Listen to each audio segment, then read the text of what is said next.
Hello and welcome to another Coffee with Den. I am one of your hosts, Dave.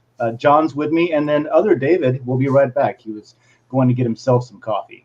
We have new merch to show off this morning, so that's cool. There's a coffee cup. If you're watching and not listening, it's right here in front of your face. And there's other stuff too, so we'll go through that. And we're going to talk a little bit about mining, specifically Monero. And we're going to talk about Uniswap a little bit, as well as answer some questions in the comments. John, good morning. How you doing? I'm going to pull David's camera down for a minute until he comes back and pull us up in front of it here. Good morning to you, sir. Good morning. I like how you never let us introduce ourselves. I always think that's fun. I don't.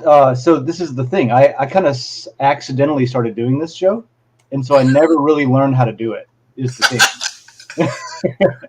So if you'd like, why don't we introduce the hosts? T Swift or Die, John. Again, you don't let the person introduce. Why don't you lecture me on how to start a show? That would be amazing. No, there's no right or wrong answer. Oh, then I'm nailing it. Yeah, I just think your way is entertaining. It's fun.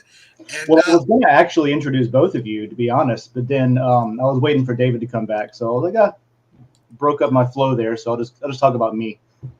Yeah, I think that's a great way to go. Whenever you don't know what to do, just talk about yourself. Yes, indeed. Nobody else is interesting. It's great. Just you are. I love that. What are you doing this week? I'll bring David back up as soon as he gets settled back in there. And then what's up this week? You're back in the USA. Yeah, back in the USA. Still. You knew that already, though. We talked about that last week. Yeah. But it probably took you a minute to get settled. Gravity Crash, you're back. How are you, sir? Hello. How are y'all? I like how you pandered and bantered just enough for David to come back, but not enough for me to actually answer. But not enough for me to answer the question. Well, you still have the floor. It's just that the floor has more people on it now. That's all.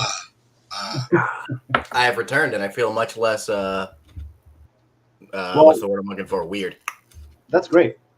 But John still has the floor, if you remember. So well, I'm trying to gesture towards him, but I don't know which way. He's on this side for me. So there we go.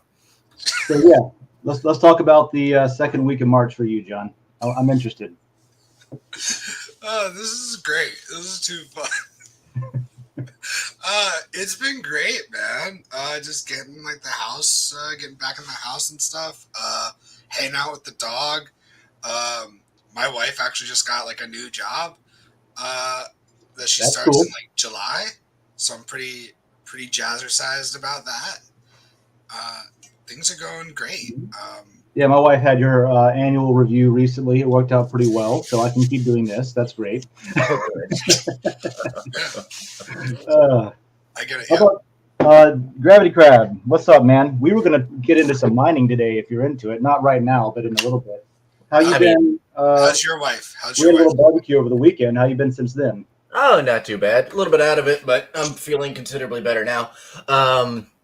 John, did you just ask how my wife was? Yeah, we all talked about our wives and their employments. And she's alive. No, she actually is switching jobs, funnily enough. See? Look at this! Now she's going back to, she's going to go be a banker again. It's in the stars. Kind of cool. So everybody's got wives that are either changing their jobs or keeping their really cool science jobs.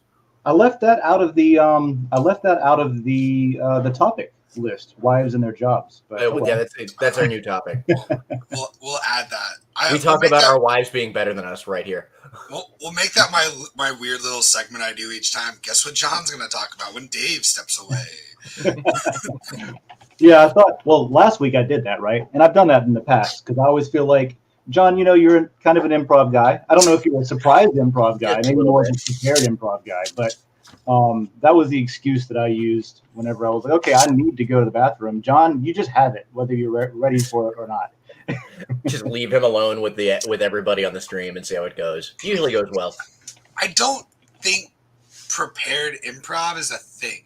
Yeah, that seems kind of counterproductive to the whole thing. To me, that sounds like a flash dance. I mean, I've ordered jumbo shrimp at a restaurant, so I figured these things happened. Those are called prawns, if you want the actual big prepared ones. Improv would be like stand-up. where like you want to make it look natural and unprepared as you can, but I've got every word memorized. It's kind of like being a politician and having a speechwriter, so you don't have to do anything. Yeah. Is that kind of Actually, how that works? Sorry. That gives me a thought, though. John. I have had a chip on my shoulder for a few weeks. Forever? Yeah. But it's just been bothering me. I mean, ever since the whole Russia-Ukraine thing, I've just been kind of like... I haven't even looked at the news today. Yeah, well, it's been tearing me up as a human kind of person and as a military veteran, things like that. It's also been kind of like making me really, really think about what I'm doing in cryptocurrency. Because I don't know if the two of you have kept up on this, but there has been not very much direction in the United States about like what people are even allowed to do in cryptocurrency, right? Oh, yeah. And this leads into what I kind of wanted to talk to the two of you about and everyone else that's on. By the way, if anybody does want to come on, if you go to the Dragon Chain layer, there's a link to join the call to chat. Probably a good day for it. Yeah. We've already got a question about that. by the way. Just to let you know, we've got a question in the comments. Oh yeah, we'll hit that in a minute then. Okay. But yeah, current events have had me really thinking about a lot of fundamental stuff, man. Which, you know, like I guess war tends to do. But as both of you know, like I've been into cryptocurrency and mining and things like that for a long time, like way before I found Den and things like that. But like recently, there's been some stuff where governments have gotten involved that made me think, ooh, I should probably make sure that I'm like thinking everything through now that things have gotten serious. Like in the past, I've always speculated, what if this or what if that, you know? But now it's kind of like, legitimately governments are shutting off accounts and legitimately private companies are turning off people's ability to purchase food. You know what I mean? And like Russia, for example. Real dystopian shit. Yeah, right. And then there's literally infrastructure attacks on internet service and things like that all over the place. I don't know if anybody noticed Discord was down and what else was down? Discord and a few others. Spotify. Yeah, they were all down. I imagine that has something to do with the conflict. We're at war.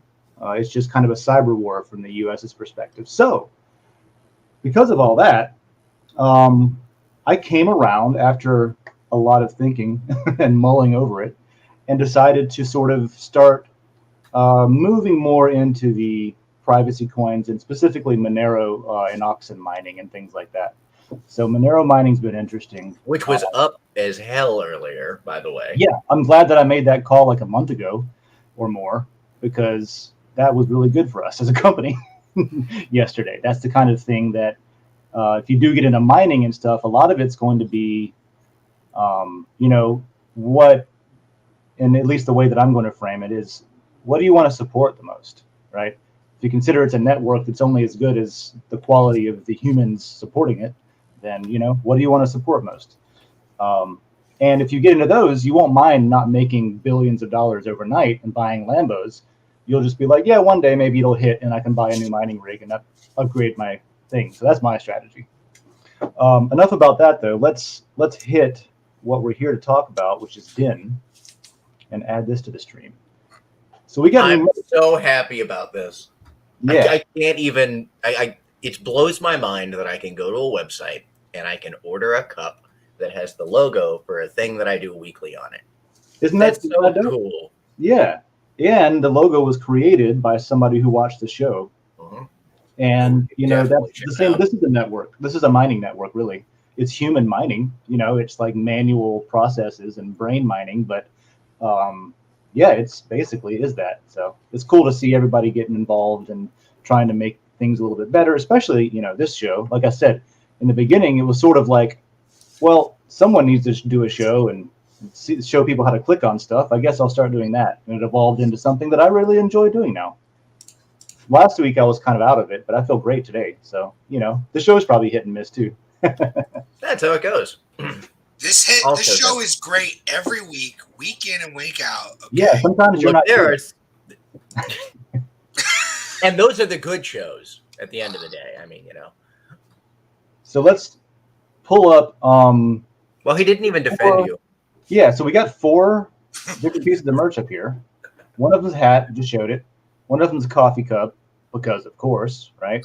That's a I think hat. the hat's the best. It's stitched, right? I really do like It's that. cool. It's not just printed on there. Oh, it is. I I didn't even like notice that.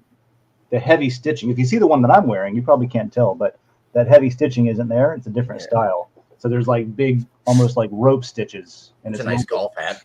a little bit frayed on the front. They must have known that I live in Florida, because that's kind of like a fisherman's hat. And then we have hoodies, because I live in Florida, like I said. And it's always cold here. But we're theoretically, we've got people that enjoy this conversation that are in colder climates. So there's a hoodie, and then the T-shirt.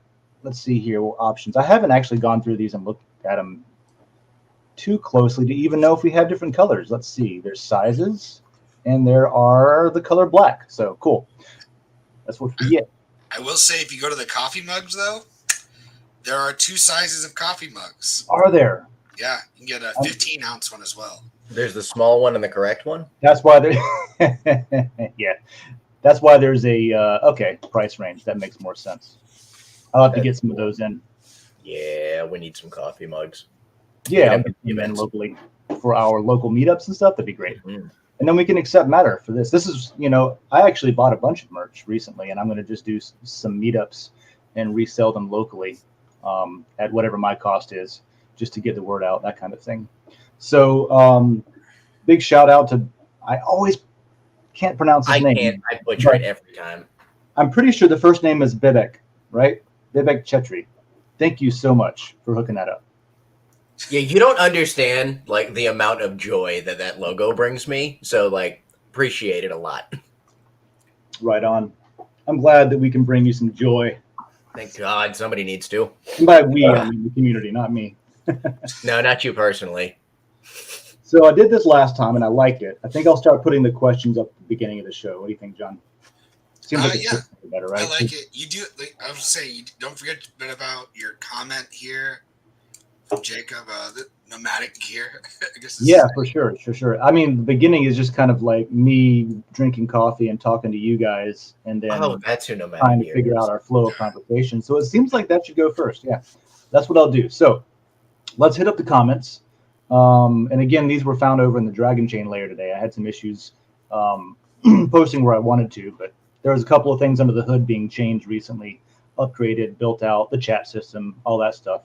And LCP phase is closing, so maybe a switch got flipped somewhere. We'll check it out later. But in the Dragon Chain layer, if you find this post, you can throw one in here now, and I'll see it by the time the end of the episode is.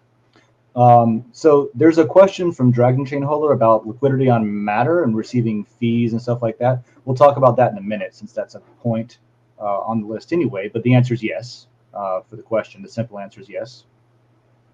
Jacob Wayne has a question about, let's see here, recommendations for, screen recording with audio and things like that. I was going to say, Gravity Crab, you can take that one, but I have an idea of what you might be suggesting. This is a technician question about what software to use to record the screen, maybe broadcasting, also capture sound, desktop sound too, not just the microphone. But would you agree that OBS is pretty much what we're looking for here? Yeah, pretty much. I'm digging through some little pieces of software here to see if I can find something that's smaller and lightweight. He mentions QuickTime in the actual comments. Right, yes. He said he's... So I'm assuming it's going to need to be Mac OS compatible. So I will say what I use. If you're just like recording your screen, and like not broadcasting it, but is he asking for broadcast or just recording your screen? Just recording. I use Vimeo. So Vimeo has a screen recording product, and what I use it for is I use it for Zoom, and whenever I use Zoom, because you can also just record a window as well. So I'll record just the Zoom session. Like if I do an online improv show or something, I record. That's a good Zoom point. session. I guess I tend not to ever mess with any of the stuff that's like browser based, just because I'm old. I don't know, but I love the browser based stuff, because then it also saves all of my videos online. Yeah, like YouTube has a pretty good, like decent, like Windows Movie Maker editor. Is it only browser based? The Vimeo one, I would assume. There might be like a downloadable thing. Because it seems like he's. I don't know if he's trying to record stuff from. It's a Chrome. I use a Chrome extension. For it. Well, it's on a Mac, but that doesn't matter if it's. Let's see. Let me read the rest of it. It's a bit off topic, maybe. Do you think y'all? Here's the link. When I asked about it in the metaverse layer, no response. Link to what? Oh, the other thing. This is the actual question. I see. Okay, he captured something. I'm following breadcrumbs now. Let's click on this link. Uploaded it to Odyssey. If you don't know Odyssey, you should go check it out. It's really great for sharing videos. It has an interface that sort of looks and feels actually exactly like YouTube now that I'm looking at it. Yeah, holy crap. You can even port over your videos from YouTube onto Odyssey.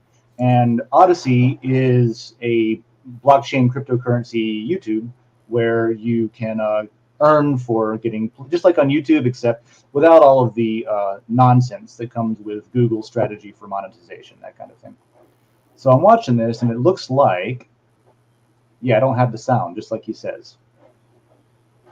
So I would say check out Vimeo and OBS. Yeah, OBS is still seems like if you need OBS something, can grab the whole thing.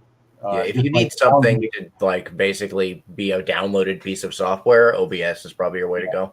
The thing with OBS is different than what John was describing with Vimeo. So if you go with OBS, it's going to grab. You're going to basically have like actually, you know what? I've got it right here.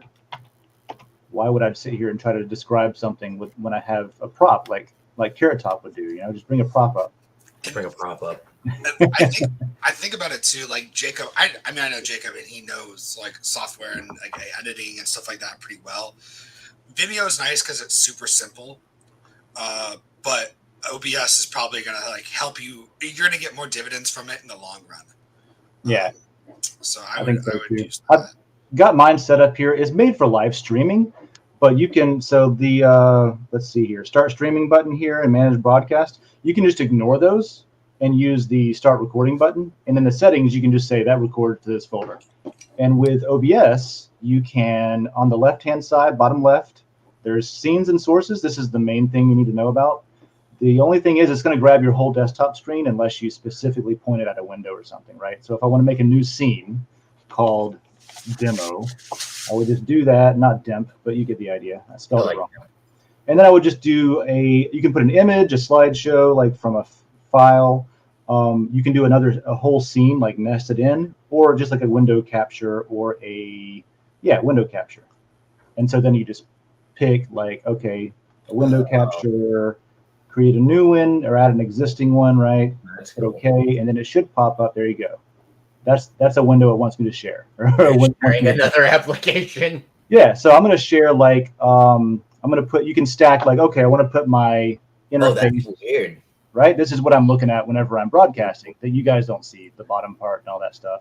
And then you can do that, or you can grab the entire desktop and put that up there. Just share desktop. Where is it? Display capture, right? And that'll get the entire desktop for you. And then so you can modify that to where it doesn't include the things you don't want. It does put the things you do. And I've got mine on the right. It's hooked up. You see it says YouTube chat. If I go live on my personal YouTube, I can see YouTube chat from right here. I don't have to go to YouTube to chat and stuff like that. So it's pretty powerful, but there is a learning curve. Vimeo, I imagine, is going to be a little bit more user-friendly because it's not meant to be like power software, like that kind of thing, like power user kind of thing. I've never used the Vimeo one, so I will not demo it unless you want to. I'm not going to lie. It's so easy. It's so easy. I'm not gonna lie. I think I'm gonna switch to OBS after just watching you do that.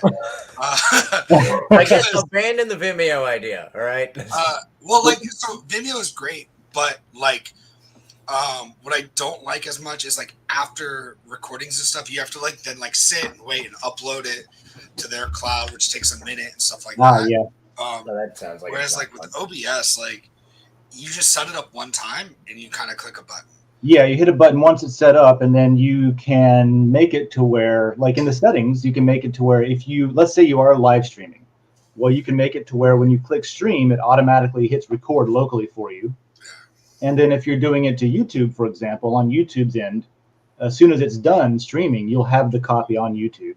And then you'll have your higher resolution copy locally that you recorded locally. So it'll do both at the same time. And the other thing I like about it is that, like, it would, to me, it feels silly to use Vimeo and then just not to learn OBS.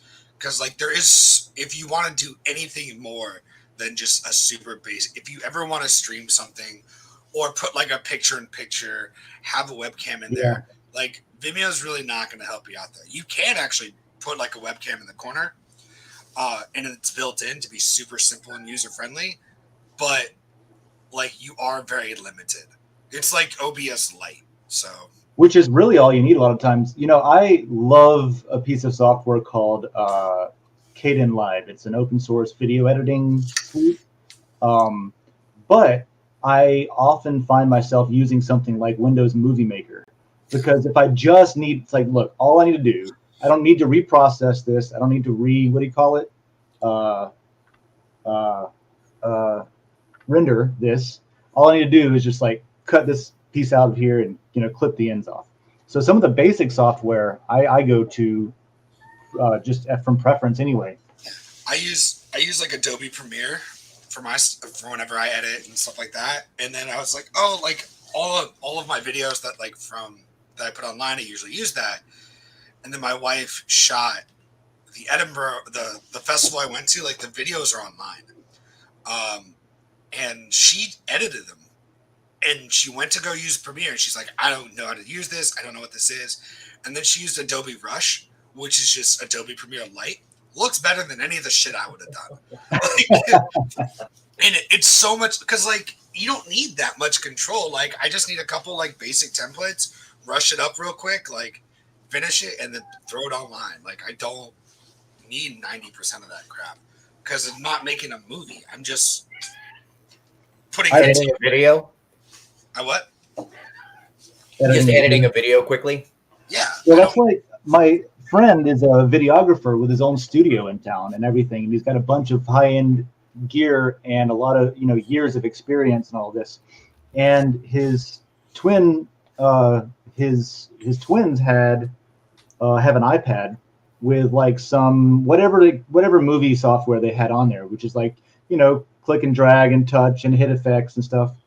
And he showed it to me. He's like, dude, my kids are making this like amazing like DIY short film stuff on a freaking iPad. What am I doing over here? You know, that kind of thing. So that reminded me a little bit of that. I bet they're using Adobe Rush because they have it as a tablet form. Like Yeah, they might be, yeah, they have like Photoshop Lite that you can download on your phone now. That's a good name, Adobe Rush. Like you're in a hurry to get it done. You just need this real quick. Now I'm looking at it because I've never seen that before. Yeah, I like it. Cool. Oh, this is cool. Well, that's all of our questions we've had from the community. That's all the questions? What? Yep. All right. Well, see, took so long getting this up yesterday that I don't think I published this until maybe 9 or 10 o'clock at night, my time, Eastern. So yeah, I don't expect there was a whole. Let me refresh and see if anybody's added something in there. But I reminded you at like 6. You what? It's I reminded you at 6. Yeah, it's only been up for like 11 hours. Cool. So then, in that case, let's talk about. There's been last week and this week. There's been questions about liquidity. We talked about Uniswap a little bit on one of the episodes, but I haven't really done an actual tour where a demonstration, that kind of thing, where I do liquidity. We did once. But let's revisit that. And before we get into the technical, so the mining Monero thing, I'm going to talk a little bit about different ways to mine, but that's not going to be a beginner's conversation so much. It's going to be kind of a technical one. So before we go there, let's talk about how do I explain it? When you add liquidity, you are going to get a bunch of rewards, basically. Some of them are like, if somebody wants to trade their matter for or their lore for Ether, they can go to this website called Uniswap and trade it. And then if the thing with that website is like you need a bunch of random people adding like their tokens in there for people to trade on. So if you do that as a reward, you get a cut of the trading fees and stuff like that. But it also is what we're using for our behavioral governance system and our internal farming system too. So let me bring up my screen here. And I apologize to anybody who doesn't like dark mode, but that's what I'm rolling with. And that's not something that Den has yet, but it's on the list. It's just a custom build of it. But what I've done is got a little bit of funding in my MetaMask, so we're going to be using MetaMask. I think I've demoed this to both of you before, so. I think you've demoed it on here before. I think so, yeah. But this will be a good. I need to do this anyway, so this will be a good way to do that and use the time, right? So I'm going to be using MetaMask. I have an account up here that's. The cool thing about it is if you can do it with a different account if you need to, and then you can send whatever you get out of it, you can just transfer that easily. We'll talk about that too. So you're going to need MetaMask for this. You're going to need to know where Uniswap is, and that's just a URL, uniswap.org. So you go to Uniswap. And what we're going to be doing is supporting the Den economy, or the economic machine that kind of runs everything, by allowing people, I'm going to click Launch App here, by allowing random people on the internet to use some tokens that I put in a safe place to exchange value between two different assets, right? So instead of a central company saying, okay, we are going to start a new bank and we are going to start a new exchange and we are going to get all of these venture capitalists to put in money and then we can get things going or whatever. What this is a decentralized exchange where it just requires anybody who's interested in the network to participate, and then you can get the same thing without needing somebody in the middle taking all the fees. And then, hey, we get all the fees, so it's cool. So Uniswap, a lot of people will refer to what I'm doing here as liquidity mining, basically. It depends on how loosely you define what mining is. But basically, I'm going to put some collateral in, right? And this is kind of like all the different mining strategies are basically exactly the same conceptually. There's just different ways of achieving the same goals. So we want to put in something of value, right? Like I'm going to put some skin in the game. I'm going to put some collateral down. I'm going to, like, whatever your favorite phrase is of like putting something into the thing, right? That is tangible, that you're risking, right? You're risking something to prove that you're serious, really, is all it is in mining. And then with that, once that's done, the network will use, that's kind of like your services, right? The network will use your services, and in exchange, you get a fee, right? You get a cut for whatever people are doing with that service. And that sort of applies to this, and it applies to like Bitcoin mining even, or Ethereum, or any of that stuff. It's all just how they do it. So how we're going to do it here is we're going to add collateral or something of value to say, yeah, I'm serious about this. I am in it for the long run, and I would like it to be easier for everyone, including myself, to swap between Ether and Lore, right? So like if I want to buy some Lore, I want there to not be, the more liquidity there is, theoretically, the less what's called slippage happens. So whenever you go to buy something and sometimes you get a worse price than what you wanted on an exchange, that's because maybe there's quote unquote low liquidity. So you need more participation there. And what I'm going to do is I don't even have any Lore on this account. So I'm going to buy some. So the first step is I'm going to grab some Lore to then put back into liquidity. If you look at my MetaMask, which I have up, if you're doing demos and stuff, don't do it this way where you show like your address and stuff. I'm just using something that's relatively public already. It's the same excuse me, account that I have tied to my name in Decentraland. So it's less of a problem for me to do it. So I'll do it. And as you see, I've got some matter in here, about 600 of them, because I took it off of Den, or I bought it or something in the past. But I don't have any Lore, which is what I want to add, right? I want to add Lore liquidity. And this is going to also give me more votes. So if like we want to vote on after chat, for example, do we want to be able to buy matter directly on the platform with a debit card and maybe sell your lot tokens directly to other denizens? Or do we want to go directly to start working on some other feature like showing historical stats from posts with a report from the blockchain, which is another item. So to decide which things that Den works on first, one of the things it looks at is, hey, everyone who's participating and supplying liquidity to this specific pool, we're going to watch that pool, and anybody who does that gets more of a vote, right? So it's like a behavioral reward. This is what we want people to do, so we reward you for it. We also pay out yield farming rewards for the same. So that ramble, is that whole lead up that I just did clear? Sorry. Clear ramble, well done. Clear ramble, great. So one of the things, these are quirks of the system, quarks. These are funny aspects of the system. This is the easiest it's ever been, but it's still difficult if you've never done it. So the first thing you're going to probably try to do is you go to Uniswap. You want to buy some lore. You type in lore, L-O-R. Now for me, it comes up. For you, it probably doesn't, and that's in a past demo where you can go find the particular contract address to put in. But a quick way to grab it is just to log into your Den account, go to your wallet, and look at the tokens at the very bottom. You see how it has the addresses down here? Cool. If it doesn't pop up, just copy that, right?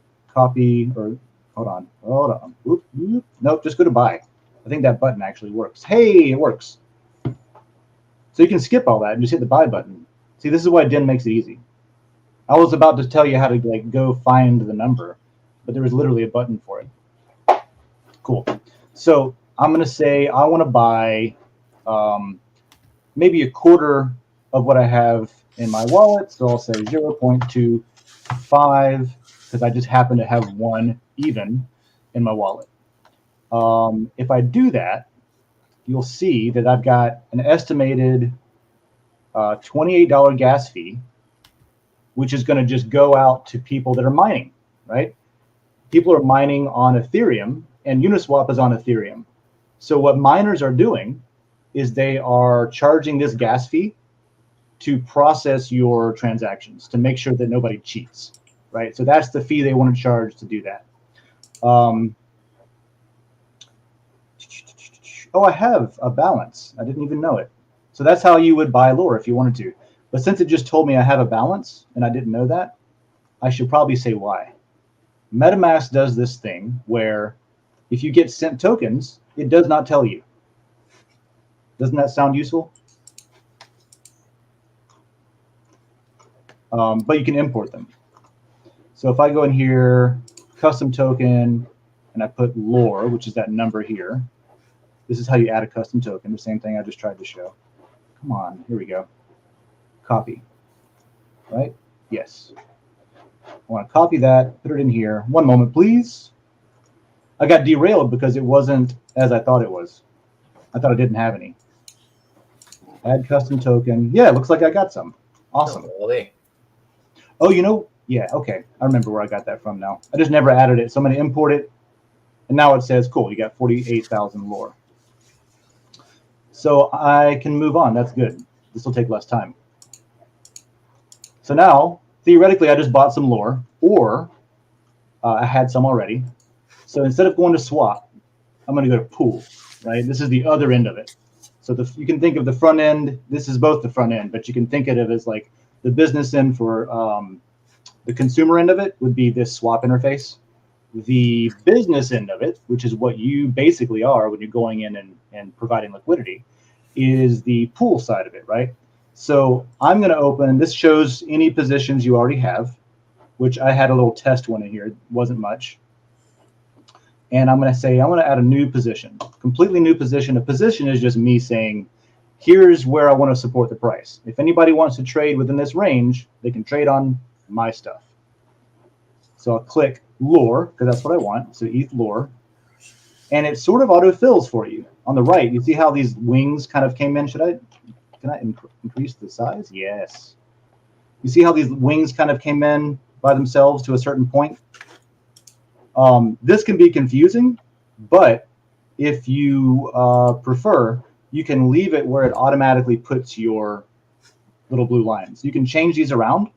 And what you're doing is you're saying above and below the current price, right? So it says 100% minus 50%. So it means I'm willing to have people trade on my position if the price is between these 2 points, right? And if you flip in the bottom, in the top right, if you flip ETH and or LOR here, it flips the numbers here too, right? So you can say how many ETH per LOR or how many LOR per ETH, depending on how you want to measure things. You know what I mean? So I'm going to put in that, and I'm going to make sure the last thing to look at is to make sure that it says 1% fee tier. And there's different fees tiers. That's the highest one. And the reason we went with that is because we have fewer people trading at the moment. If it's like the dollar, then maybe you want a 0.1% fee, you know. But for something that's considered more exotic like this, that 1% fee tier, that's the fees that you get as the liquidity provider. One of the things that you get for being a liquidity provider is you get that 1% fee. And then I'm just going to say whatever LOR I have, max, in the bottom right, put that in there, and it'll automatically calculate how much Ether I need to put in to support that. So I got to put in both LOR and Ether, depending on, you know, these wings over here. And if you want to get like really tuned in or whatever, you can change the size of this liquidity and hit, and then you can hit max, or down here again, you'll get a different number sometimes. I guess it reset. But you get the idea. You can change this, and it changes that. And then, yeah, it didn't, but I assure you it does. And then, right, so you stumbled through that with me, and now we're going to hit approve LOR, because I have not done that with this account yet. I haven't given permission, because this is all decentralized. I own my tokens. They exist on my computer, and so nobody has access to them. So what I have to do is pay yet another Ethereum fee to confirm that Uniswap is allowed to access my tokens. And I will wait for that. And then once that's done, this approving thing will flip to a different button. It'll say like confirm or supply or whatever. We'll pay another fee, and then we'll be done. And that'll be it. The last thing we'll do is we'll show how, after all of that's done, we'll show how you can go into your Den account and claim the address that you used. If you didn't already, you can claim the address that you used here. And there's a little button that says, I have liquidity in this address. And it tells Den, you're basically raising your hand saying, hey, opt in. I have added liquidity, and I would like to participate in the, you know, farming and governance rewards and things like that. So that completed. I will preview. It will give me one last chance to say, nope, I changed my mind. It tells you what you're doing, just in case anything changed. And I'm going to press the button add here. And it will say, all right, this is going to cost me somewhere around, it's estimating the gas fee high. So maybe I'll pay half of that gas fee. I might end up paying about $40 in gas. So the transaction is submitted to who? Quiz time. Who's the transaction submitted to, John? Uniswap. Yeah, and then who is processing the transactions? Oh God, no. They're submitted on Uniswap. Who's responsible for process? For how do you know that like Uniswap isn't going to just take your money, or that like whenever you swap, how do you know that that swap is legitimate and not a lie? It's the miners. I'll give you a hint. All the miners are verifying, validating transactions. That's what they get. That's what mining pays you for, is that service and that work. Right? So that's added. And then it has my little test one that I did before here, right? The USDC one, which is different. But then it has my LOR position, and I get a little NFT. It auto-generates with an address. It says what you've got. It gives you the curve of where your position is. And, I've seen those floating around. Yeah. And so this is a little card you get, and in this card is now whatever money you just put in there is now in this NFT. So you can sell this NFT, you can move it between accounts, and if you ever want that underlying stuff back that you put in there, you take this card, this NFT, you put it back into Uniswap, and you get your money back. That's Okay. how that. So it's all just rolled into this one little location. Yeah, it's an IOU is what it is. Okay. You're right. It's like if you give me stuff and I write you on a pad that says I owe you whatever you just gave me, and I give you that IOU. Gotcha. Later on, it's like, hey, remember when I gave you this? I'll have that back, please. I'm gonna need that back now, please. Yeah, Now. Yep. That's almost exactly how this works. Okay. That's how we use the NFTs, and that's the useful part of NFTs. Instead of just sticking a JPEG on it, you can actually make it do something useful, like hold information and protect accounts and value and things like that. They have utility. They have utility. So yes, I am going to quiz time. David, what did I say I had to do? Last step is I've got to tell Den that I did all this, right? It's the button that's in the corner that's off your screen. Cool. I think you're right. Let me switch back to Den. And I think it is on my screen today, actually. So I'm going to go into my wallet, which I'm already in. And at the top, it's going to have your addresses. Now, they're blurred out by default, so you don't see them, but I can claim down here the wallet I just used. I have not used this wallet on Den before, so it doesn't know anything about it. It doesn't know that wallet belongs to me. It doesn't know anything. So if you get through all of that and you don't do this, you're still not going to be, you're going to be staking and you're still going to be getting fees from Uniswap, but you will not be getting any of the voting rights in Den, or you still will not be getting any of the, you get additional lore rewards daily just for doing, like, holding that liquidity as well. None of the actual benefits of having it. Right. So Other I'm going to than claim gaining. my, I don't have to, and this is more for people that have done this in the past with other systems. What's unique is I do not have to take that NFT that I just got, that liquidity position, and transfer it into Den. I don't have to give it to anybody and trust them with it. I can keep it locally on my computer at home, but I can sign a message to Ethereum saying, I own this account. Watch it, see what's in it. It's mine. I can prove it. And so that's what we do. So we claim the address. I'm going to hit claim. Oh, it says it's already been claimed. I doubt it. Let me try this again. Hold on. I doubt it. Let me pull this down and see what's claimed. Hold on. I'm going to use technical difficulty time for coffee. Yeah. Okay. So let's see. Let me refresh. I don't think I have claimed it. Oh, I might have claimed it in my other account. That's an interesting problem. Let's do that. This is something that I tend to do when I get carried away. I don't pay attention to what computer I'm using, and I'm just like, yeah, use this one, whatever that might be. Let's see if I have it claimed over here. Yep, F110. Let me see here. Boom. And that is F110. Yep. Okay, here's what I'm going to do. Let me hide these numbers again. Perfect. And this is the last one here. Okay, cool. Perfect. So let me bring this back up. Here's what you're going to do. You're going to go into your account. Now, you probably already have yours claimed like I did. I just didn't realize it. And on the right, you'll see the top address says stake liquidity. That's because I've already done this in the past with Matter. So I went in and added Matter Ether on Uniswap, and I came in and said it's in this account, so watch this account. Now, the account that I just used is the one on the bottom. I happen to know that because I looked off camera. So I'm going to click this button that says stake liquidity, and this is flagging, this is signaling to Den, hey, watch this account because it's got liquidity in there. So I hit that. It's checked. Now, it'll take 1 or 2 days for that to show up in my voting rights. So if I go over to, for example, that's done. I just hit stake and I'm done, right? Make sure your checkbox, shows up or whatever. But then if you immediately go over into governance and go to vote on something, you'll see that, let's see if there's anything up in site-wide. Resolve, resolve, resolve. No, there's not. But if I did, like, for example, this one. If I went in and tried to vote, this is the last thing I voted on. This is the site-wide stuff that any user, any denizen can vote on, even if you don't have any, you don't have any lot, you don't have any liquidity, you don't have anything except for a free account that you've been using. The metrics on the blockchain will give you a calculated amount of influence over the governance votes. So you can vote on anything that's in the site-wide, even if you don't have lot.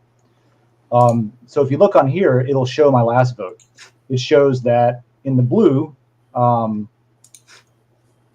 let's see, is that mine? Yeah, it is. So the blue at the time, there's more now, but I had quite a bit of the liquidity on the matter side, on the creator side, but I had none on the owner side, right? On the left side here, see how it's empty? Now when I voted over here, it lays across all of my different categories of votes. So as a creator and as an owner, on the right side of these pie charts, that's the governance vote in the DAO that I've earned from just behavior, right? Not like owning lot and stuff like that. Well, yeah, with the owner it is, but still. On the left side, it's the same category of vote, but if you add matter liquidity, you get more of a vote on the creator side because creators get paid out in matter, so it's kind of their category. And if you have the owners, if you have lore in, as I just did over on Uniswap, you would get the liquidity portion of that vote. So you get more of a vote on that. So it's broken down into categories so that everyone can see what different types of people are voting for, right? So the people with money in and liquidity, maybe they're going to vote based on what they think is going to increase the number of transactions or number of swaps on Uniswap. So it would influence maybe selfishly in that direction. The creators that don't have liquidity might vote in a different direction. They might vote for, like what I can see is, think about this. You've got a whole bunch of people with a whole bunch of opinions, and two of those people one has an interest in making more money from the fees on Uniswap, right? Which is what I called liquidity mining earlier. And some people want, for example, the user interface on Den and the user experience on Den to be much more fluid and easier, so that people don't have to go out to Uniswap to use it as often. Now, you might see how that could be a conflicting vote for those two types of people. You have, on one hand, people that are making money from Uniswap by adding liquidity and getting that 1% fee. And on the other hand, you have people that just want to use Den. They don't care about Uniswap. They just want it to be easier to use Den, and they might want to vote on something like purchasing matter directly in Den without having to go to Uniswap, just through the Den platform, which in theory would reduce the number of people trading on Uniswap. So because of those differences, and that's just a basic difference, but because of those differences, we have categories for every kind of person, so it's transparent what category of denizen is voting for what type of feature and things like that. So that's the whole thing on how you add liquidity all the way into how it affects governance at the end, right? Well, that was a comprehensive guide. Huh? Yeah, it's comprehensive guide. Good walkthrough. Yeah, it's comprehensive in that I glossed over a lot of technical things, but all the information should be there, even if you have to watch it again. The last thing I'll say is it also gives you rewards for our farming, and like we have an internal rewards, the governance, the DAO set up with smart ballots. This what do we call it? This behavior-based governance system, and with it, we use emissions from our mining, liquidity mining and stuff. And that's published every day, I think, in the layer called Den. If you see these called snapshots, March 22nd snapshots, this lays out every day how much lore, which is what I just added to Uniswap, how much lore is given out for free to the entire platform. And these numbers are split among people participating in different systems. For example, matter, right? The matter pool. This means if I hold matter in my account, I will get lore as a reward. And there's math and strategy and all that, but that's really all it means. If I am a lot holder, if I own part of any layer, that lot will, number one, generate matter depending on how active the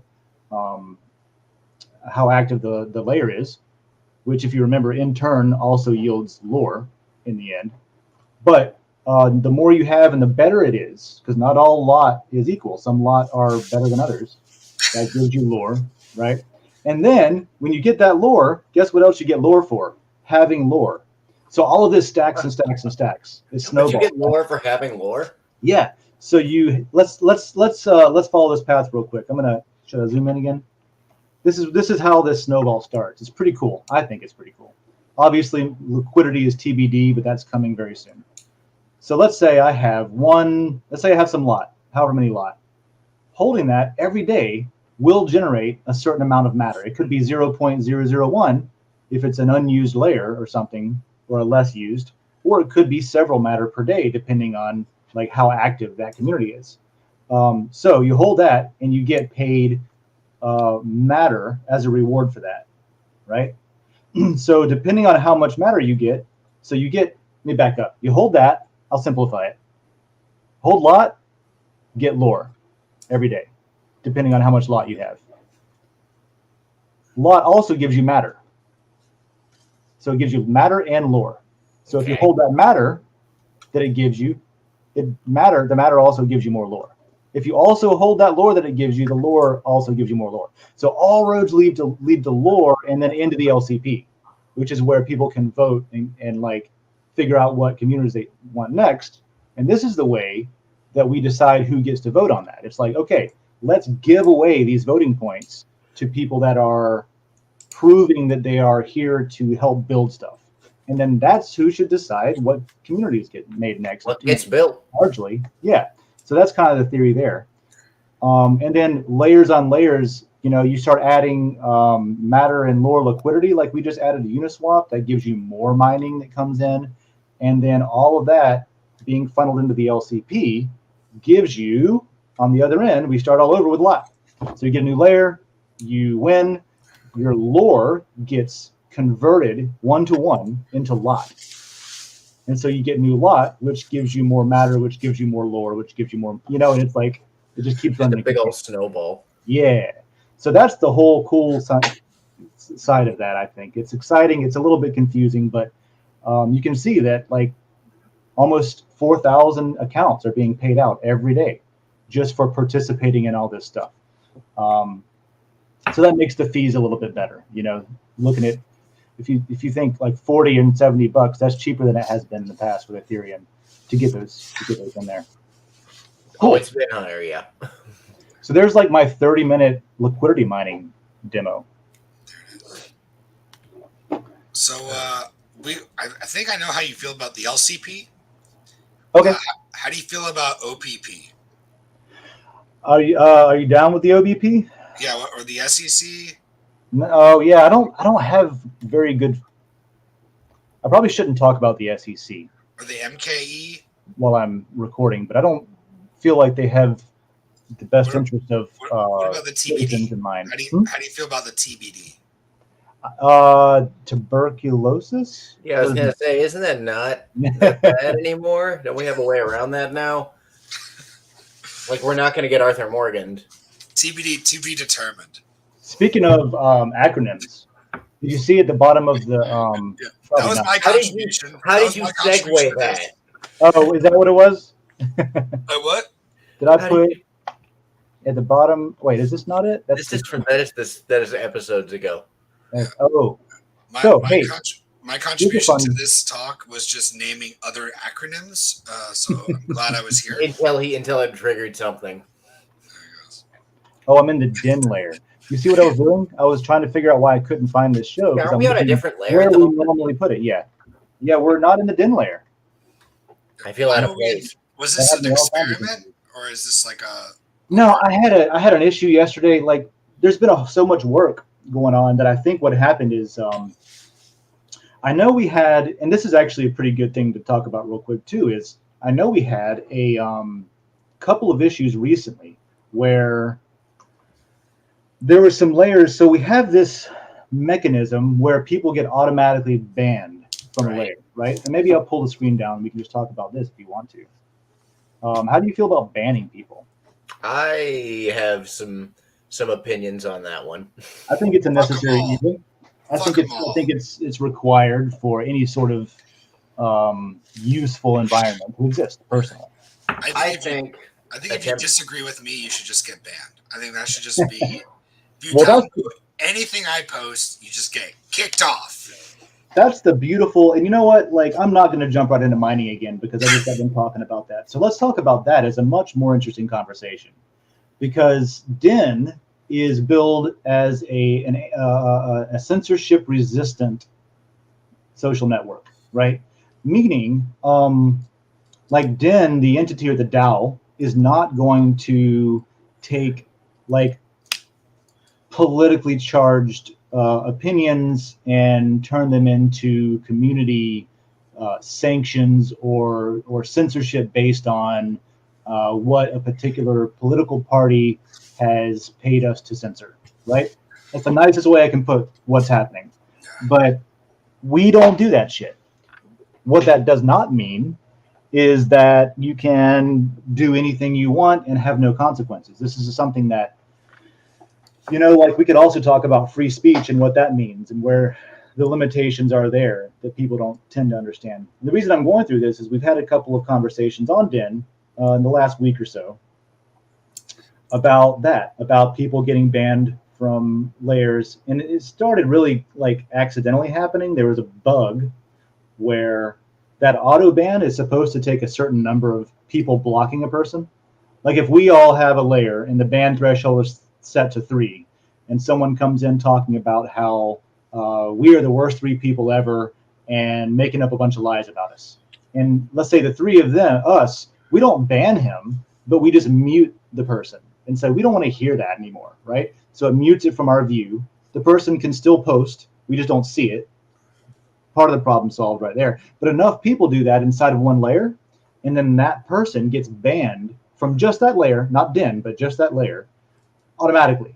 You don't need to pay moderators. You don't need to have people on the clock 24 hours a day. Make sure there's humans in different time zones to watch. It's like, no, enough people mute, it auto blocks you. So that auto block setting, unfortunately, for several layers, was set to 0 on accident. So anytime anybody muted anybody, that person would be auto banned from the layer. So it caused some issues. Rockstar, for example, welcome back to the gardening layer, flowers and garden. I forgot that happened. Oh, no. Yeah, so we had things like we had a new layer, flowers and garden, brand new, got decorated. Somebody put up an avatar and a banner, awesome. Rockstar goes in, makes a post that was relevant, on topic, like she does. And I guess somebody must have muted her. And it triggered a ban, and then she was banned. So it was this whole thing where we had to figure out why. And then because we're a DAO, right, and we are censorship resistant and we don't take sides and unfairly treat people, we're like, all right, well, I guess we need to send it through a vote to let Rockstar back in. Even though we fixed the bug, she did get banned. So then we use the voting system and say, hey, can we let Rockstar back in?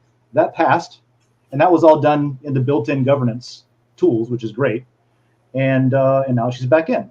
So I just like the fact that somebody posted something so controversial in the gardening layer that they had to get somebody muted them, which resulted in them being banned. Like, look, man, I don't know who muted them. We know you're speaking the truth. Yeah. We know you're speaking the truth about gardens, but we can't have that shit here. Like, yeah.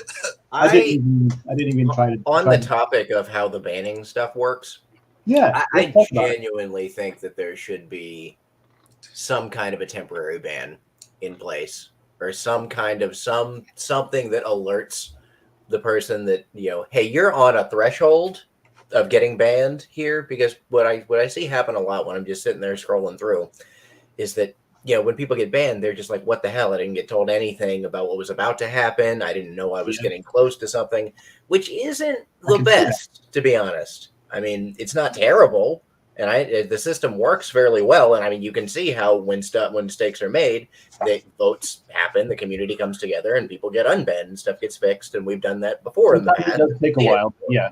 But some type of a temporary ban is probably necessary for like more growth here at some point. Well, what we have talked about, which is similar to that, I guess, is like making a way to where the community itself, at the very least, has a way without Den being involved to, like, let's say there's already a way to increase the ban threshold, right, to where it takes longer or more people muting them to get them banned. but also like to unban someone. Right now, there's still a check for somebody, an admin, like once it's approved for Den.social, to then have someone internally make sure that happens.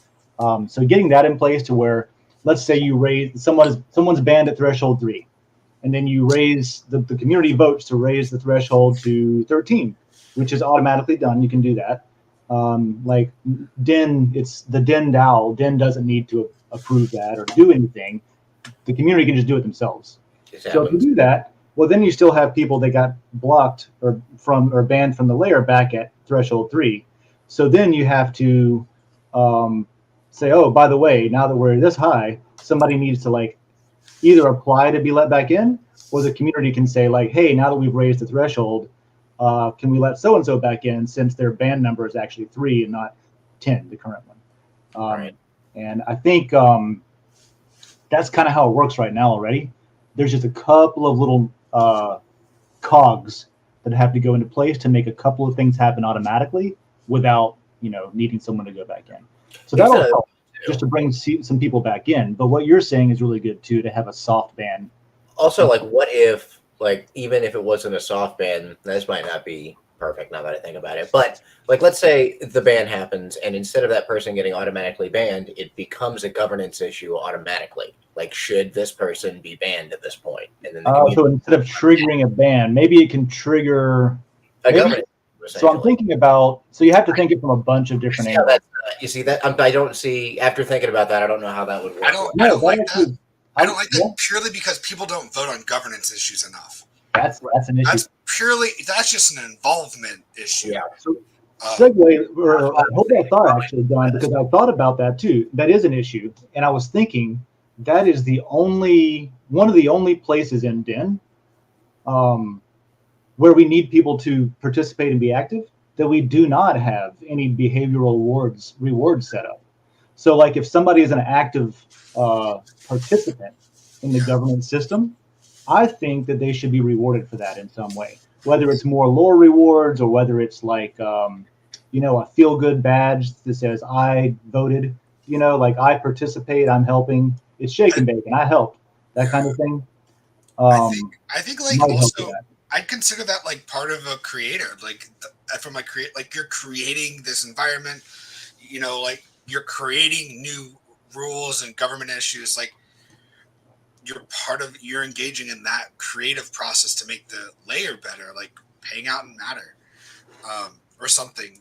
Yeah, it's definitely a role of owners. Anybody who's a lot holder sort of has that responsibility, because that's in the layer itself. That's the only people that can vote. So if you're named at the top of the layer as one of the owners, you can vote on that stuff. Like I was just talking about the gardening layer. So if you go to the gardening layer, we'll get back on track in a second. But I just wanted to say, since we're talking about this, no, we won't. The list, yeah, you're right, probably not. The list at the top, whenever you go and where's the button? If you hit the layer information button, it expands to show you who holds lot. Who are the voting members? This is a good way to look at it. Who are the voting members of this layer, right? You don't have to think of them as owners. You don't have to, like, whatever works.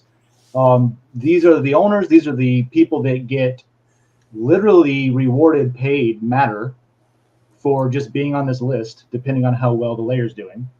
And then they also hold lot and can vote in the governance decision. So it's these people's responsibility to do it. So if you don't have any of the lot tokens in a layer that you participate in, and you're noticing that the people who do aren't voting fast enough to keep things moving along, which I could be guilty of, maybe bring it up and say, hey, I've noticed that proposals in this layer are taking quite a while, sometimes the full week maximum time to even get passed. Would anybody who has a lot of the lot mind giving some to me? Because I think that I can help make this layer a better version of itself, and in the process, like, fewer lot in a better layer is going to be, in my opinion, more valuable than more lot in a less active layer, right? And it should work out, mathematically that way too with the rewards. But this is also the reason that I voted for that one thing, which was buy a lot from people directly on the platform. to make it super easy. So that'll probably make more owners and then more people participate and all that. But back to what John was saying.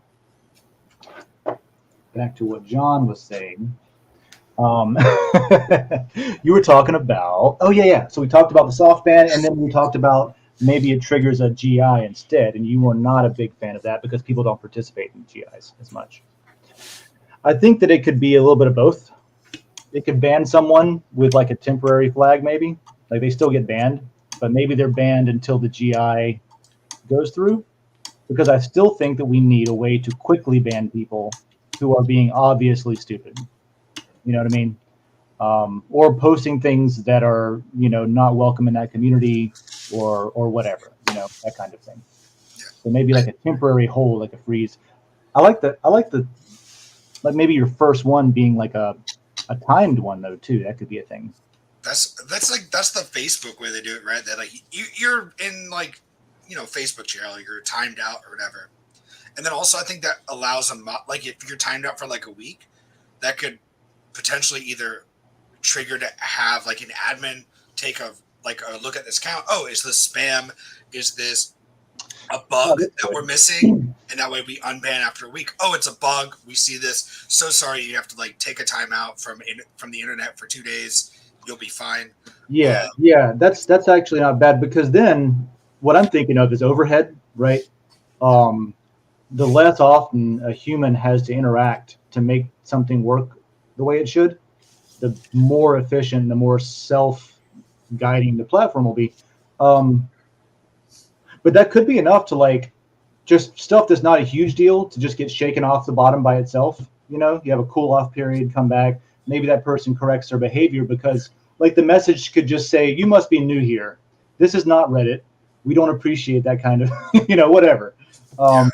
It probably shouldn't be condescending. No, it should be condescending. It should be condescending. It should be sarcastic. It should be snarky. I will write it for free. It can depend on the layer. Like depending on the layer. The error message could actually just include So this is a wonderful point, because there are points that are unknown until you kind of like accidentally find them. And one of those is that a reputation system even exists in the first place, right? That there is one. Like not to mention how that works. And, oh, by the way, what is my reputation in this layer? So I know, like, oh, I can't vote. Why is that? Maybe I should be able to check my reputation. I guess what I'm saying is we should make an easy place to look to see in that layer what you cannot do. Because sometimes a layer has videos turned off on purpose and nobody can post videos. But you might be confused and think that only you can't post videos because of your reputation in that layer. Which one is it? We should be able to find out as a denizen. Stuff like that. There are. Well, I think when you're able to like pin stuff and add a little bit better like FAQ stuff to layers, that should just be in there. Like sidebar description. These are the basic rules of the layer. You get banned if you say a bunch of dumb stuff.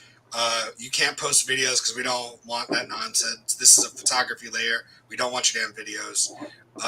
Whatever it is. So I don't know. I think that's interesting. We need something like this: the reputation requirements and user reputation. So what this is the Dragon Chain layer. It shows me what reputation I have to have in the layer to do what particular actions, or site-wide or layer-wide. And if you remember, a new person coming in with no reputation, it defaults to using site-wide. So like, for example, somebody with 1 star or no reputation, basically, I think the smallest you can have is 1, is so you can come in, you can't post. So can we talk about this for a second? This is a good conversation, because this is often misunderstood and unused, and we need a way to kind of explain it, and we need more layers to do what this layer has done. So you want to mitigate bots. You want to mitigate, bad actors who are only trying to damage a community. So one thing you can do is say, if you don't have a good reputation, you can't post, but maybe you can still reply. And depending on how people vote on your replies, that raises or lowers your reputation just in that layer, right? So let's say you need I'll throw a number out there, 13. If you don't have 13 engagements inside of a layer, there's no way for the system to know what your reputation is within that layer. So until then, it uses whatever your site-wide is, which might be ones across the board. Who knows? But then after you get 13 interactions, it switches to the layer side. And then, so let's say you had, let's say you were able to post because you had a really good site-wide reputation, right? You have 5 stars site-wide because, you know, you put memes in the memes layer a lot and you get voted up. So your reputation site-wide is great. That's the only layer you use. Your reputation is great in that layer. Hey, site-wide is great. So then you can post in Dragon Chain even if you don't have a reputation in there. But if you come in shit posting and people downvote you, and you get your reputation from site-wide, or I'm sorry, in the layer, your reputation builds from 1 to maybe you do good and bad, and it builds to 3 for some reason, right? Well, when you get those 13 interactions and votes, your reputation switches over to use the layer settings. And if you look up here, it requires 4 stars in the layer to vote. So that would be a person who came in with the ability to vote and then automatically lost the ability to vote, but they can still reply because that only takes 2 stars without any human interaction. So it filters out bots and it filters out spam and stuff like that. So that's how that works. But we need more information like this on each layer. That's for sure. Makes sense. I don't want to point out the damn dirty Reddit, but I mean, when you jump into a subreddit for the first time, the rules are usually clearly posted.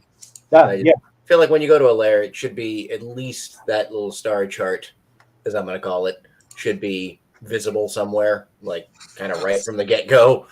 Yeah, I think the closest thing we have right now is like layer description. With some form of explanation that's not just stars. Yeah, so they have these layer descriptions that you can read, but there's not like a community sidebar, that kind of thing with like even related communities, right? So you would have, for example, there's art. There's also NFT art. And there's also, but NFTs are actually welcome in here too. But there's also just an NFTs. So there's 3 of them. And they could have like, oh, related communities, that kind of thing. And that stuff's coming. We've talked about that a lot. It's just a matter of prioritization, which is what that one vote was about. You know, pick your favorite. Let's work on that, and then move on to the next one. All right. Yeah, I guess we got to also keep. Oh, is my cat aggressively licking himself behind me? Okay.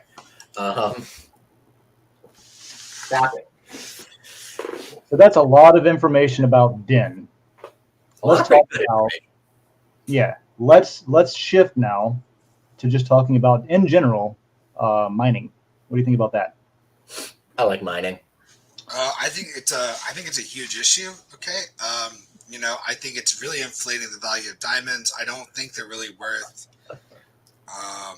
You know. You've asked, but that's a really good analogy. I love using diamond as an analogy. I was just making up some bullshit. Yeah. Well, but that's great. It's good bullshit, man, because let's follow it. Where does that lead? Diamonds, they say a diamond is forever, right? Or whatever the slogan is.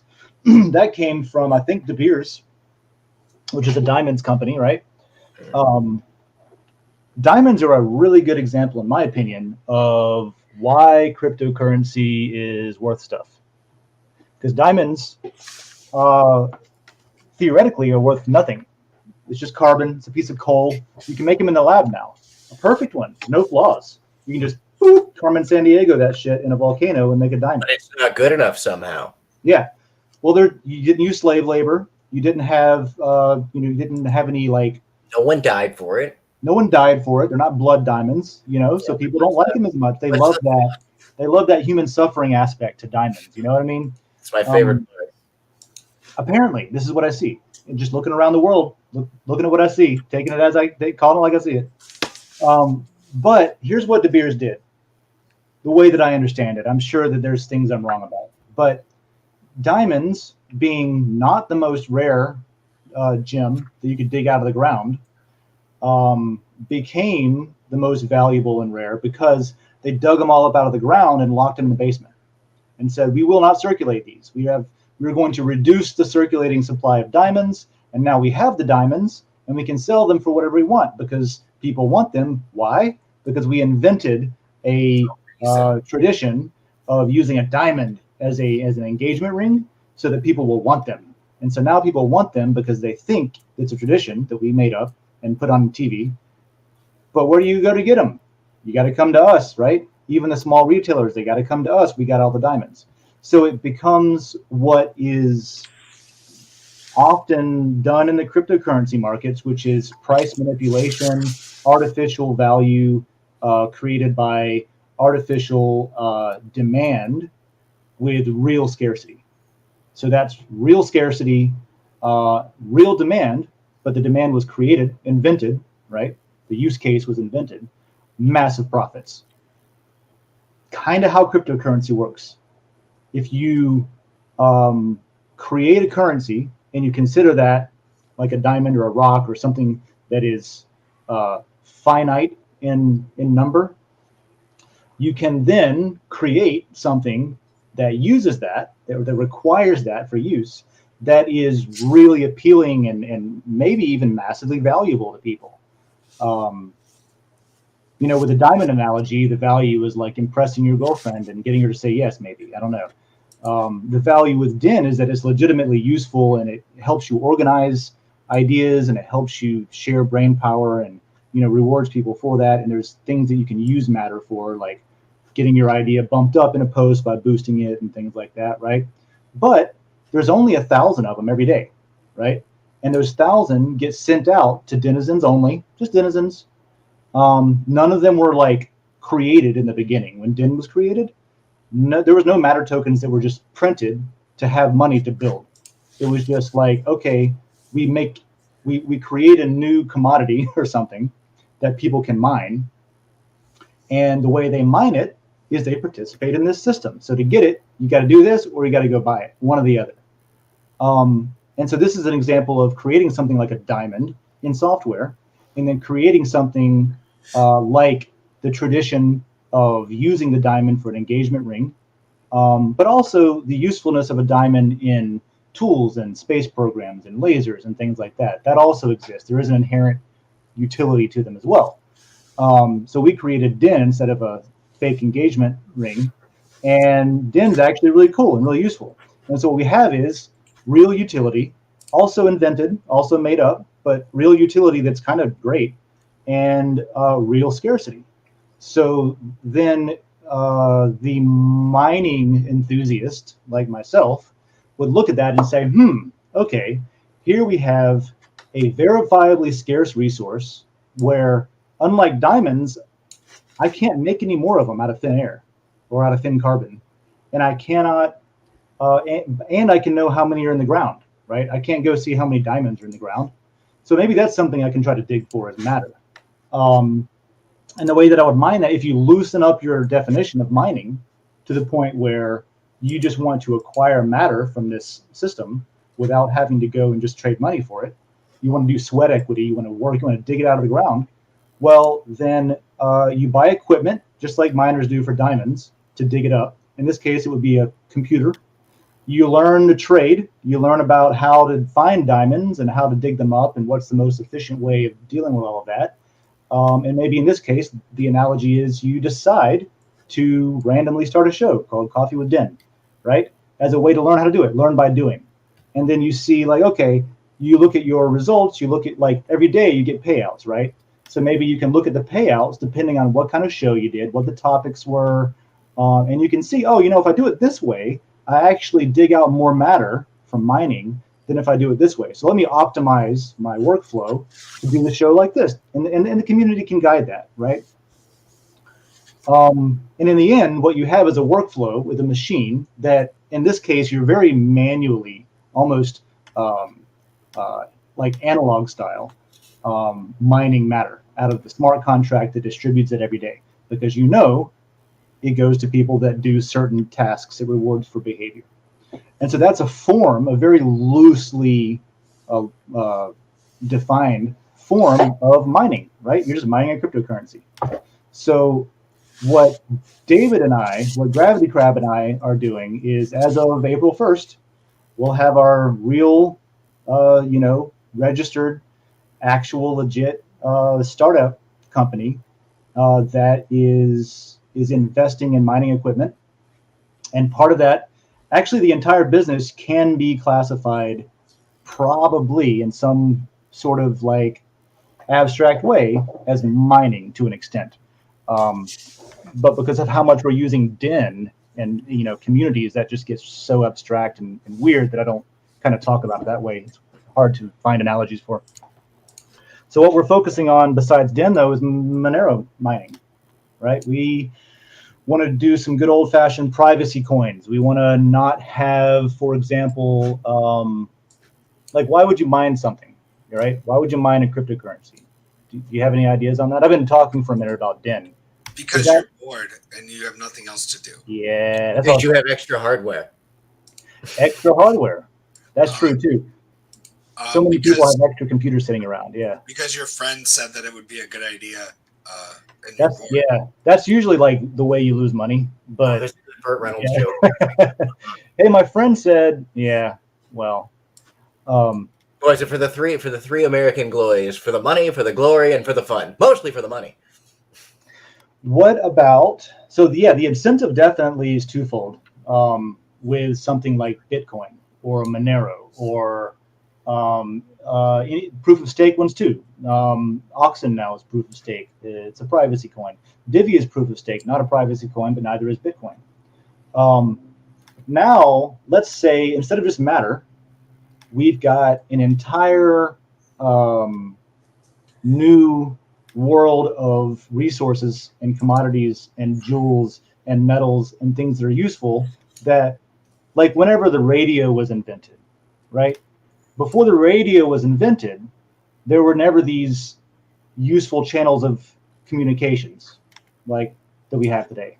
When that was invented, it was just this whole like, oh my gosh, there's so many, the spectrum is huge, and we can use TV and we can use radio and we can do ham radio, and we can do, like civilian band, and we get all these different types of radio.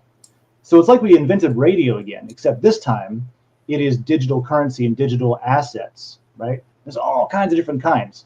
So how do you find out which ones you want to mine, which ones you want to get into? That's the question that like most people ask me, right? Isn't that kind of like the default question is like, how do I know what to buy if I want to buy? There's so many out there. What do I do? Yeah. My answer to that is don't buy any of them. Earn them, right? And if you can't earn it, it's probably not worth mining or buying, for example. That's a good point. That's kind of just, a really simple, because there's thousands of options and there's thousands of scams on top of those options. Things that I use are like, is there anything I can do with this coin besides sell it? Does it have a utility? Is there any way that I can acquire this coin without buying it? Right? If the answer to those two questions are yes, I'll move on and learn more about it. You know what I mean? There's a lot more to learn, but like we're dealing with Russia invading Ukraine right now. What are some of the real world problems that we've seen there? You know what I mean? And this is where I get into deciding what to mine. This is where why I decided to mine Monero, ultimately, especially as somebody who admittedly was very much a Bitcoin maximalist, mostimalist for a long time. Not a maxi, but a mosty. The thing with Bitcoin is that it's not private. It's not anonymous. It is completely transparent, 100% transparent.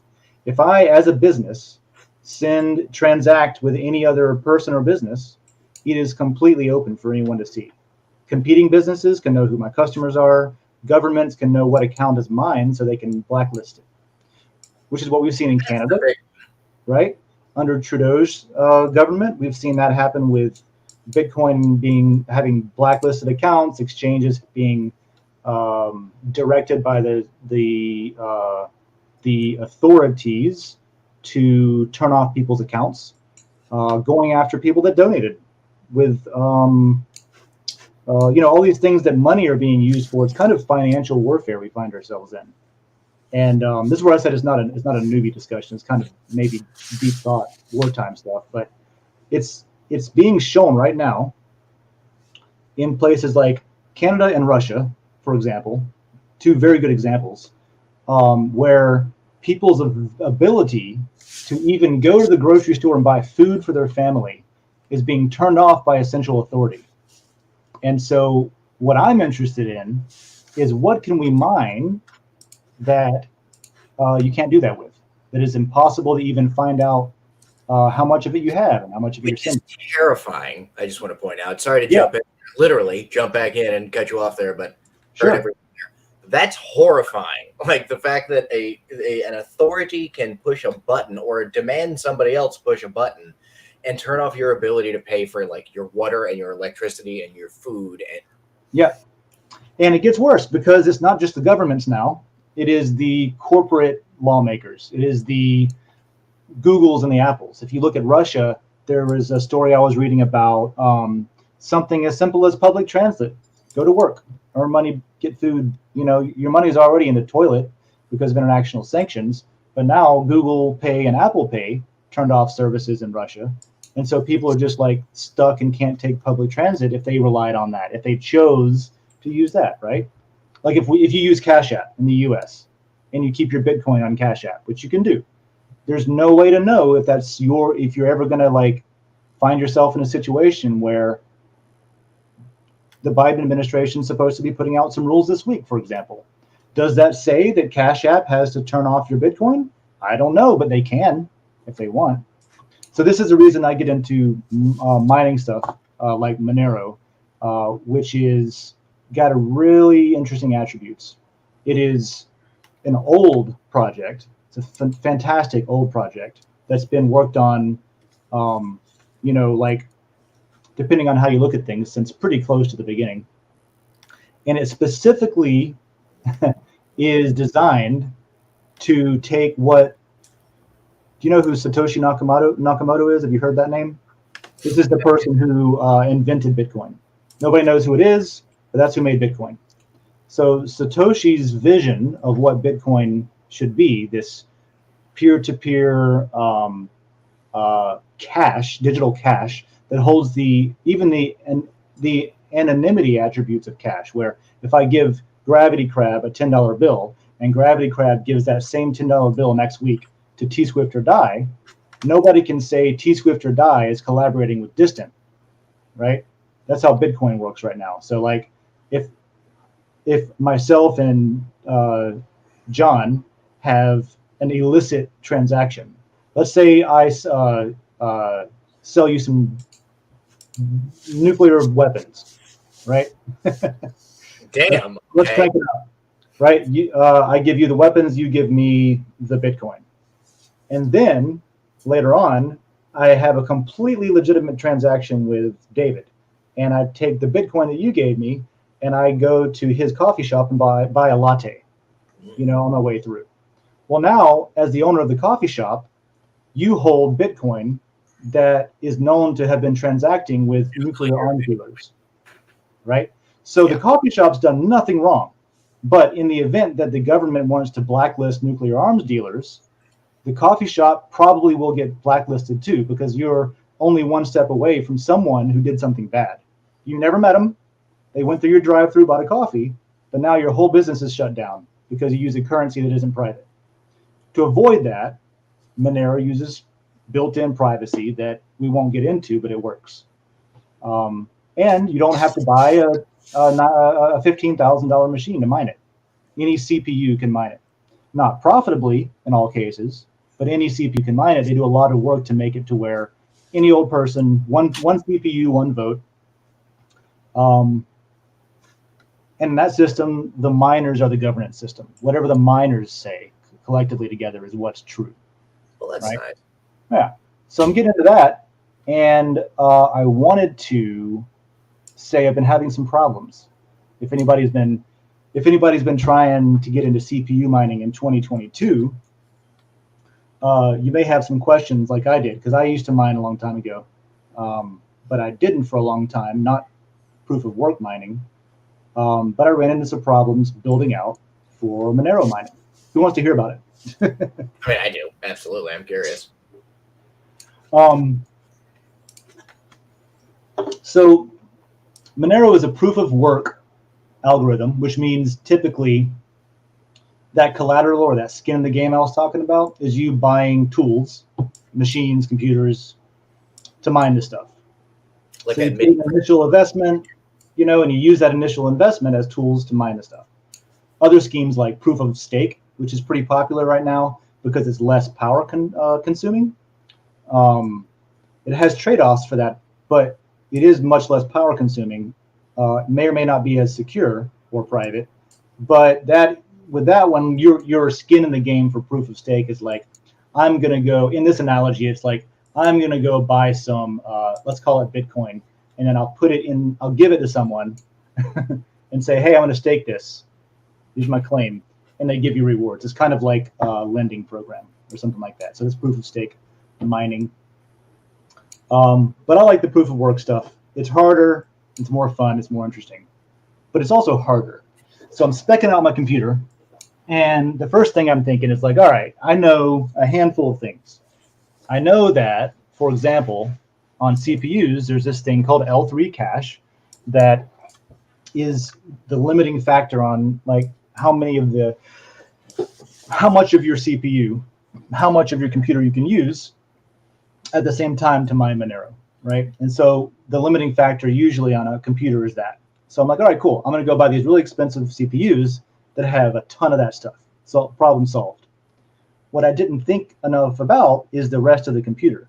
Because yes, while it is CPU mining, and you want to just make sure probably your CPU is up to the requirements, which you can look up online. I think it's just, for example, yes, here. Boop. It is add to stream. There we go. Oh, that's really tiny text, isn't it? So what you can do is you can look at whatever you're trying to mine, and you can see what are the specs, what are the requirements for doing it, and you can build a machine based around that. So I didn't think of it enough, and maybe I was just out of my mind, but what I did was I covered this just fine, right? All these requirements. I got a butt ton of memory. I got a butt ton of cache.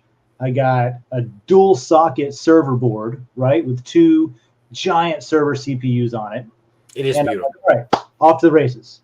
So here's where I got caught up in the little bitty details. Like when you are building a machine, you have to think about how the computer reaches the memory, for example. And if you have, like, your CPU has to access like information to process that's in your memory chips. Well, all memory chips are not made the same, right? Also, I went with a dual socket motherboard.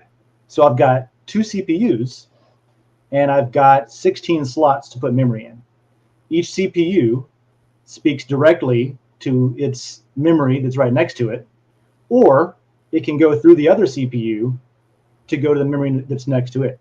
So let's say there's two banks of memory, and there's some Monero mining happening on CPU 2, but for whatever reason, it's using memory from CPU 1. It can still do it, it can still access it, but it has to go through this like controller layer, and there's latency, it slows it down. It also gives CPU 1 more shit to do. So that's what I did. I went for, because of other reasons, I went for maximum RAM, because I was planning on using it for something else. So I was like, all right, cool, I'll get 512 gigabytes of RAM. Notice, not that much is required. You need like 2, right? Maybe 4 gigs if you got 2 CPUs like I do. You're trying to show your screen, we don't see it. Oh, yeah, it's the same requirements, yeah. So thank you for the note. So I'm reading this, I'm like, yeah, 2 gigs, fine, but I also want to do, I wanted to test out how easy or how profitable it would be to also mine Chia, which is something totally different, but I could use memory for it, right? So I'm not building it for one thing, I'm trying to build it for 2 things. So automatically it's getting less efficient. So I buy all this memory, and I don't think about what I'm doing. And here's what I do. I find a really good deal. Well, first of all, I found a really good deal on memory that was wildly incompatible. So I didn't think, oh yeah, think of go to your motherboard manufacturer's website, RTFM, read the freaking manual, and look for the numbers that say, here's the speed that your memory is required to be. They all have it, right? Buy this one. So I didn't do that. I got a really good deal on some slower memory that luckily will work in my old Threadripper machine. It'll go in the Gibson, so that's fine. Waste of money, but I can use it. So then I was like, oh, I've got to have the faster memory or it won't work. So I found a really good deal, once again, on, here's my thought process. I was thinking, well, I can expand later. I can upgrade later. Trying to save money, which was my first mistake and my third mistake. And always my mistake is trying to save money. That's how I lose money. So I got more memory, but then I mentioned there's 8 slots for memory next to each CPU on my dual CPU board. And I was going to get 16 32 gigabyte sticks of memory to make 512 gigs of RAM across 16 slots. This would have given each CPU its own bank of memory to work with. Because I had a brain fart, I got a good deal on 8 sticks of 64 gigabyte memory of a type called load reduced DIMMs, LRDIMM. So when you're shopping for DIMM, if you're building a Monero rig, you're shopping for memory, and you use a big beastly CPU like I'm doing, you're looking for ECC memory, but you're also going to see stuff like RDIMM or LRDIMM.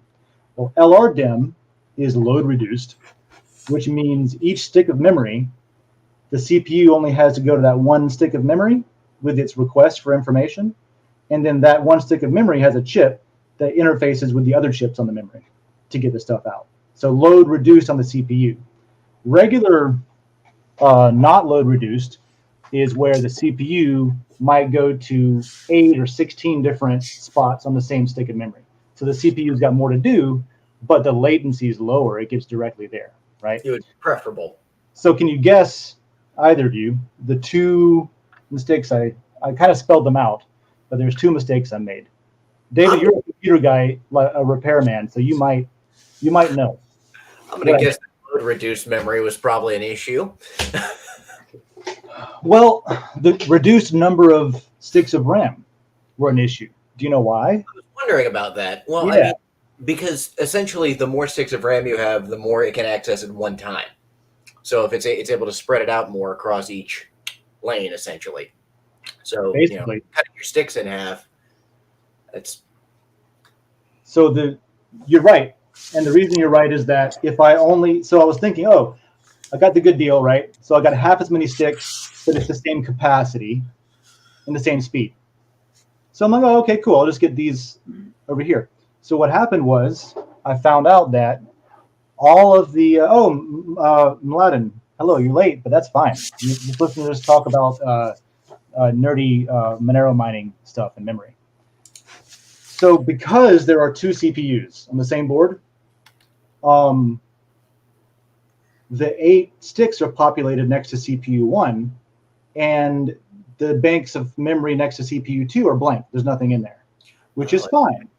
But CPU 2 does not have its own banks of memory anymore, and it relies on CPU 1's memory. So I'm running 96 threads because I'm like, I got them, let's use them, right? And I know my cache can support it. I know I've got enough stuff. I got enough memory, right? All that. So I'm like, yeah, crank it on. I'm running 96 threads. Oh, I'm not getting the results I want. Maybe it's too many threads. I'll run 48 threads, still not getting the results I want. So it happens that I'm really causing a problem by requiring so much back and forth between the CPUs and between the memory, and it's causing all this latency, and it's like a traffic jam on the system. You're essentially creating a bottleneck. Yeah. And so it's just grinding it down.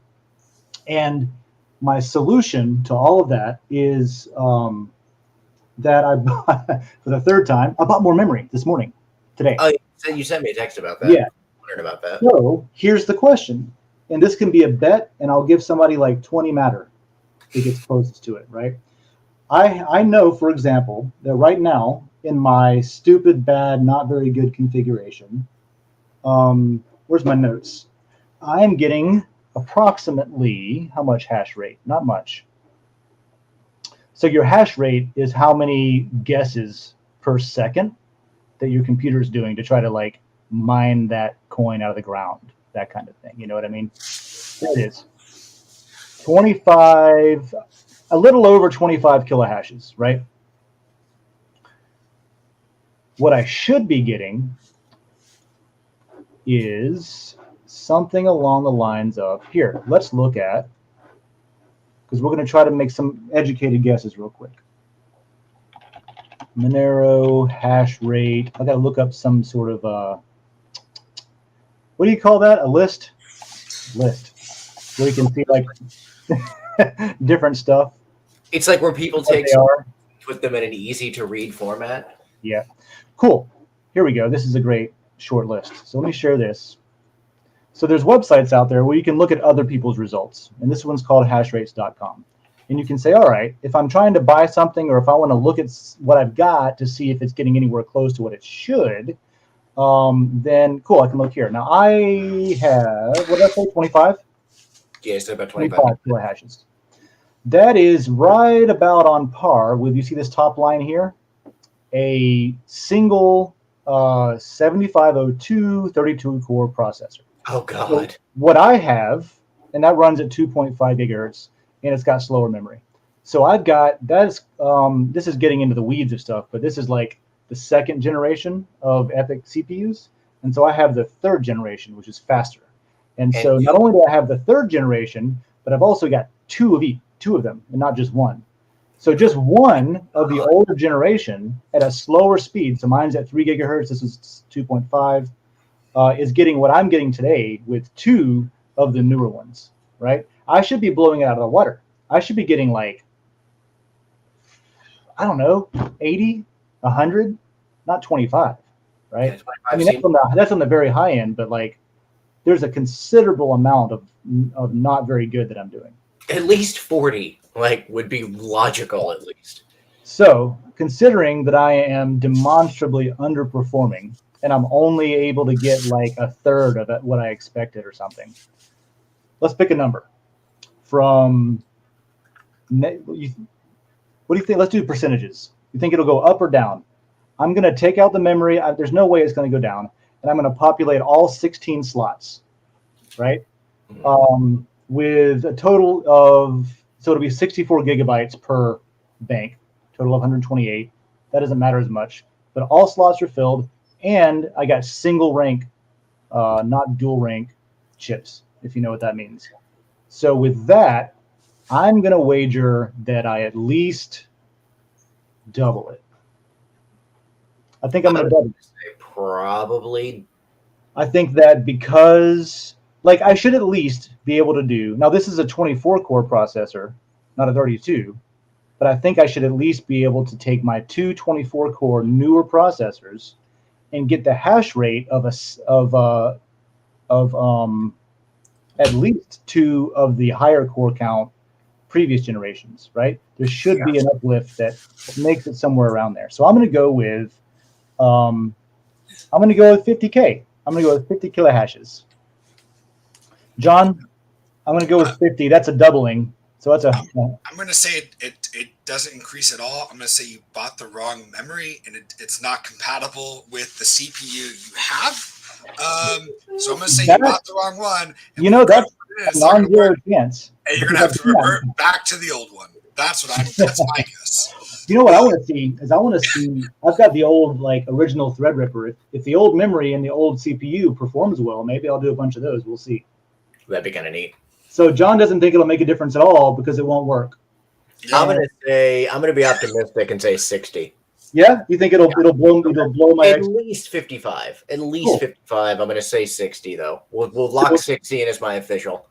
Cool. If it breaks 60 or if it breaks 50, I'll be somewhat impressed because I'm hopeful that I'll be able to double what I've got now.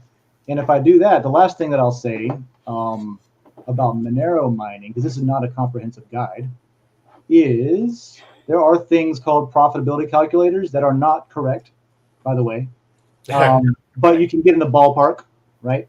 So I'll say Monero or RandomX is the actual algorithm. So RandomX profitability calculator.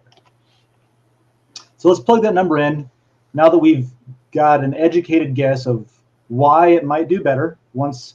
And by the way, this is a $700 purchase I had to make. This is why trying to be cheap costs you more money. Because this morning, luckily I could still use all these extra parts that I have. But geez, is it a money sink? R&D is expensive. So on some of these sites, you have a little easy interface here where you can just pop in some numbers, like hash rate, right? So what did we say? We're going to go for 50. Let's go 55. Let's say David's right. And my power consumption on that, honestly, is like, it's like maybe 300, and I'll call it 25 watts. It's pretty damn good. I'm going to leave my fees at 0 because I'm going to use my own pool. And my electricity in Gainesville costs about, what is it, John? About 12 cents a kilowatt hour? The most expensive electricity you can think of that's not in a communist country. That's us, yeah. That's us. And then, cool, so I'll calculate. We have the most expensive fucking electricity. And here's the really fun part. He's not lying. GRU is a shit show.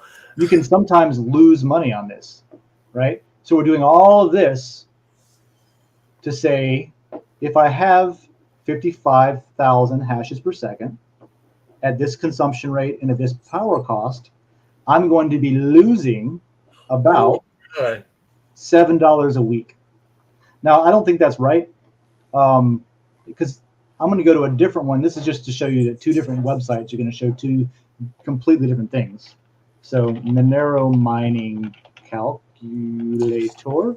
So it's essentially saying you're going to spend more money on electricity yes. than you do on making money. Yep, that's what it's saying, which is exactly how Bitcoin was in the beginning. It would take you maybe weeks to mine a coin, right? Because the computers weren't fast enough, or what? Because there was no, it wasn't valuable. Like right now, Bitcoin's worth over $40,000 each. Yeah. Back then, they were worth like a few pennies, 10 cents, a buck, that kind of thing. So this is for me and for my specific like personal needs and things that I want to do. I'm okay with that because I long term, like in 5 years, think it's going to end up being a really good decision for myself and for the company. So you have to think about what your business plan is, because it's going to take a long time losing money to pay something off. So let's see, what do we put in here? Where is, is this? Yes. So let's go to a different calculator, right? So let's go to rented equipment, owned equipment. I guess it doesn't matter. 20. Oh wait, we said 50, right? So 55. I'm gonna do the same thing. 325 watts with 0.12 as the power cost. So I'm gonna spend almost $30 a month on energy to get about almost somewhere between a fourth and a third of a Monero, right? So my profit, based on this calculator, says I'm in for a net positive of $25 a month, right? So that's the difference between, like, you can't just go on the internet, plug some numbers in, and figure out what your actual business model is going to be. You have to do R&D and build a bunch of shit and see, like, oh, here's what it really gets, and then do the actual, get yourself a power meter, figure out, you know what I mean, like in your conditions.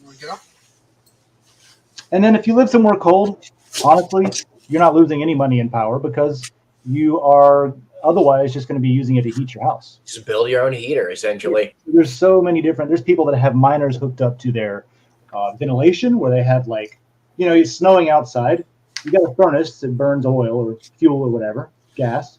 But you also got miners in your basement. Well, the exhaust can just go into your recirc vent for your HVAC, and then you just keep your fan on and it recirculates warm air, Makes it hot. And then the money that you waste on, that you spend on mining, you make up for by not ever running your heater the whole winter. Or if you live where we live, you have to put an air conditioner in and factor that in as a cost. Yeah, we're in Florida. I did that recently. It's still not finished. Yep, put that bad boy in. It didn't. Does it drip anymore? Or were we right? No, it doesn't drip. Oh, thank God. Yeah. So those are some, like, computer, and it starts dripping behind me. Oh my God. Those are some of the basic like mistakes you can make and how you can sort of get ballpark ideas for what numbers mean and which numbers to use and stuff like that. John looks different. Now, the most profitable one that I'm doing, John looks different, yeah. Looks like a dog.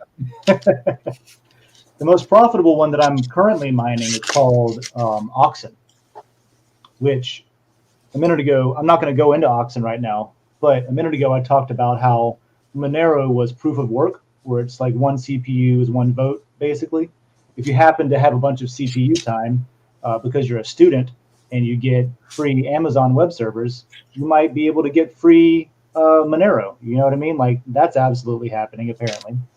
So there's another model called proof of stake, and this this coin cryptocurrency project platform thing called Oxen used to be called Loki, and it is a what's called a fork of Monero. So you take Monero, it's open source, and you copy paste, and you make some changes to say, okay, we want to do it, but we want to do it this way.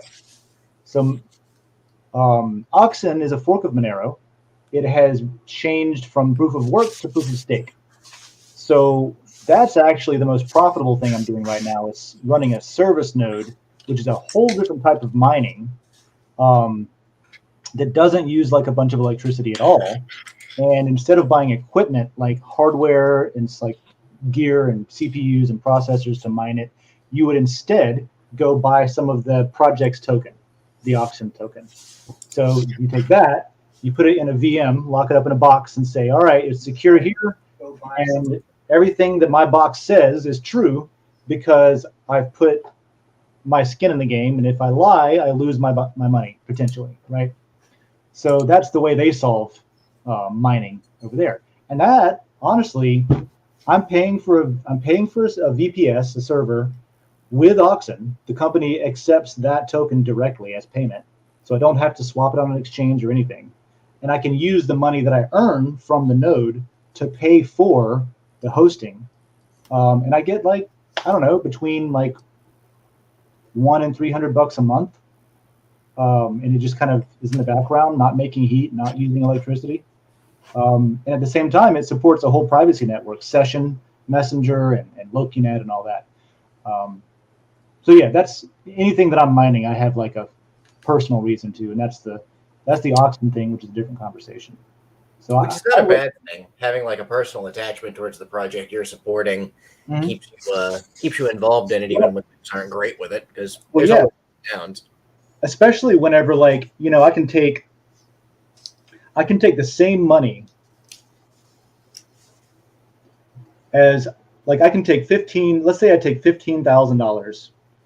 I can buy a bunch of mining equipment with that, or I can do a proof of stake algorithm with that and just buy the token. I could use that 15 grand on a single S19 miner for Bitcoin. I can use that for what I did. Bitcoin's going to pay more now. Monero, you kind of have to know what you're doing from even a philosophical standpoint. You got to love the project because, like, yeah, there might be some months that you're mining it at a loss, right?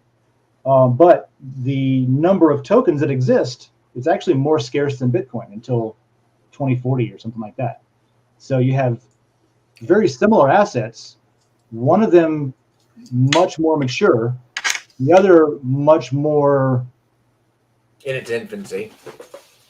Oh, I don't know, Bitcoin. You know what I mean?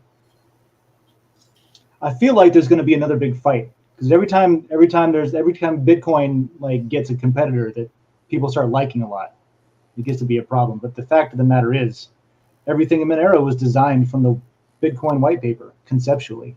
You know, so it's basically Bitcoin, but using Bitcoin as a proof of concept, and then saying, okay, here's what the initial minimum viable product was. What is the real thing? What are the problems that they couldn't figure out how to solve it in the beginning with Bitcoin? Now some people have kind of solved it with Monero. And I'm not saying that Monero will overtake Bitcoin. Bitcoin will do its thing, and it will destroy oligarchies, and it will crush dictators, and it will equalize power in the world, and all of those good things. And I'm so happy to be alive when that happens. But I'm going to mine Monero. because I've bought ASICs in the past. I've bought machines that could only do one thing, which is what you got to do for Bitcoin. And they have, you know what happens? Somebody makes a better machine. And then you have a multi-$1,000 paperweight that just makes heat, space heater. I got some of those. I got a couple of those. There's a few of them sitting outside. If Monero mining, something happens to where I don't want to do that anymore, I've still got general purpose equipment. I've still got amazing video game servers. I've Pretty still got machines. Yeah, I've still got stuff that I can sell to somebody who has no interest in mining. With the Bitcoin equipment, I would have to sell it to someone who wants to mine Bitcoin or Bitcoin Cash. And that's it. That's the end. Or a museum, one or the other. So it gives me more, although I have less initial gains in the beginning, long term, I have more security in knowing that if the business doesn't work out, it can be liquidated easier, that kind of thing. So there's decent gains mining operations, and I never thought about the historic aspect. You made a joke about it belonging in a museum. Yeah, I never thought about that from as somebody who used to collect computers. I didn't even think about the historic aspect. That maybe at some point we'll be able to look at that and be like, oh, hey, a museum needs one of these. Here you go. exactly. Yeah, totally, man. Oh, well, John, what do you think about mining? I know that I gave you a lot of words. So if I move to New York, I'm gonna have to build one of those space heaters. Yeah, for sure. That's what I've got right there. Heat the house. That's good. All right. So let's see. This is one of. We also did just the 2-hour mark, by the way, Dave. Yeah, I see that. Pretty good. To keep these at 2 hours. So let's see. We've got 4 shows that are live every week on Den. And one of these days, I think it'd be cool to make a little TV guide out of that. Here's what's being discussed on these episodes, or maybe even like back catalogs. Okay, here's what was discussed on these episodes, that kind of thing. But if you're just getting here and you didn't know that, at the bottom of this post, there's links to them. But basically, what you got is a Tuesday through Thursday situation, where on Tuesday, I'll give everything in Eastern Florida time. So Tuesday morning, 11 a.m. Florida time, Eastern Standard Time, you get a show called Super Happy Dragon Lucky. And that is updates for Den.social as well, but primarily it's a Dragon Chain thing. So it'll be found in the Dragon Chain layer on Den. That's where this episode is published today. And then, so that's Tuesday. That's a pretty good, like, beginning of the week, recap from last week, what's going on with the team. There's a Q&A there with the CEO of Dragon Chain that he does every freaking week. It's awesome. He's been doing it for years. So thanks to him for that. Like, can you imagine running a company like Dragon Chain where you have like so many, like there's Den, right? But there's also like 300 other things like Den that are just as complicated and need just as much time going on in the background with other, partners and customers and vendors, that kind of thing. And then, dude, still every freaking Tuesday is like, what's up? It's 11 a.m. Let's talk about stuff and things. You know what I mean? So I think that's great. So any Dragon Chain questions you can totally throw into the weekly Q&A. I think Joe does 3 questions every week, and then 1 week out of the month there is a full Q&A AMA segment where instead of talking about all the updates and stuff, literally like as many questions as you want to ask, he will go through until time's up and answer all the questions. So there's never any honestly, like you got to watch some videos and ask some questions and have some patience, but there's always a way to get questions answered, whether it be that or one of these shows or the support line and stuff like that. I just wanted to give Joe some props because he had somebody gave him a nasty question. People think it's cute sometimes to like put in something rude because they know he'll read it because he does all the time.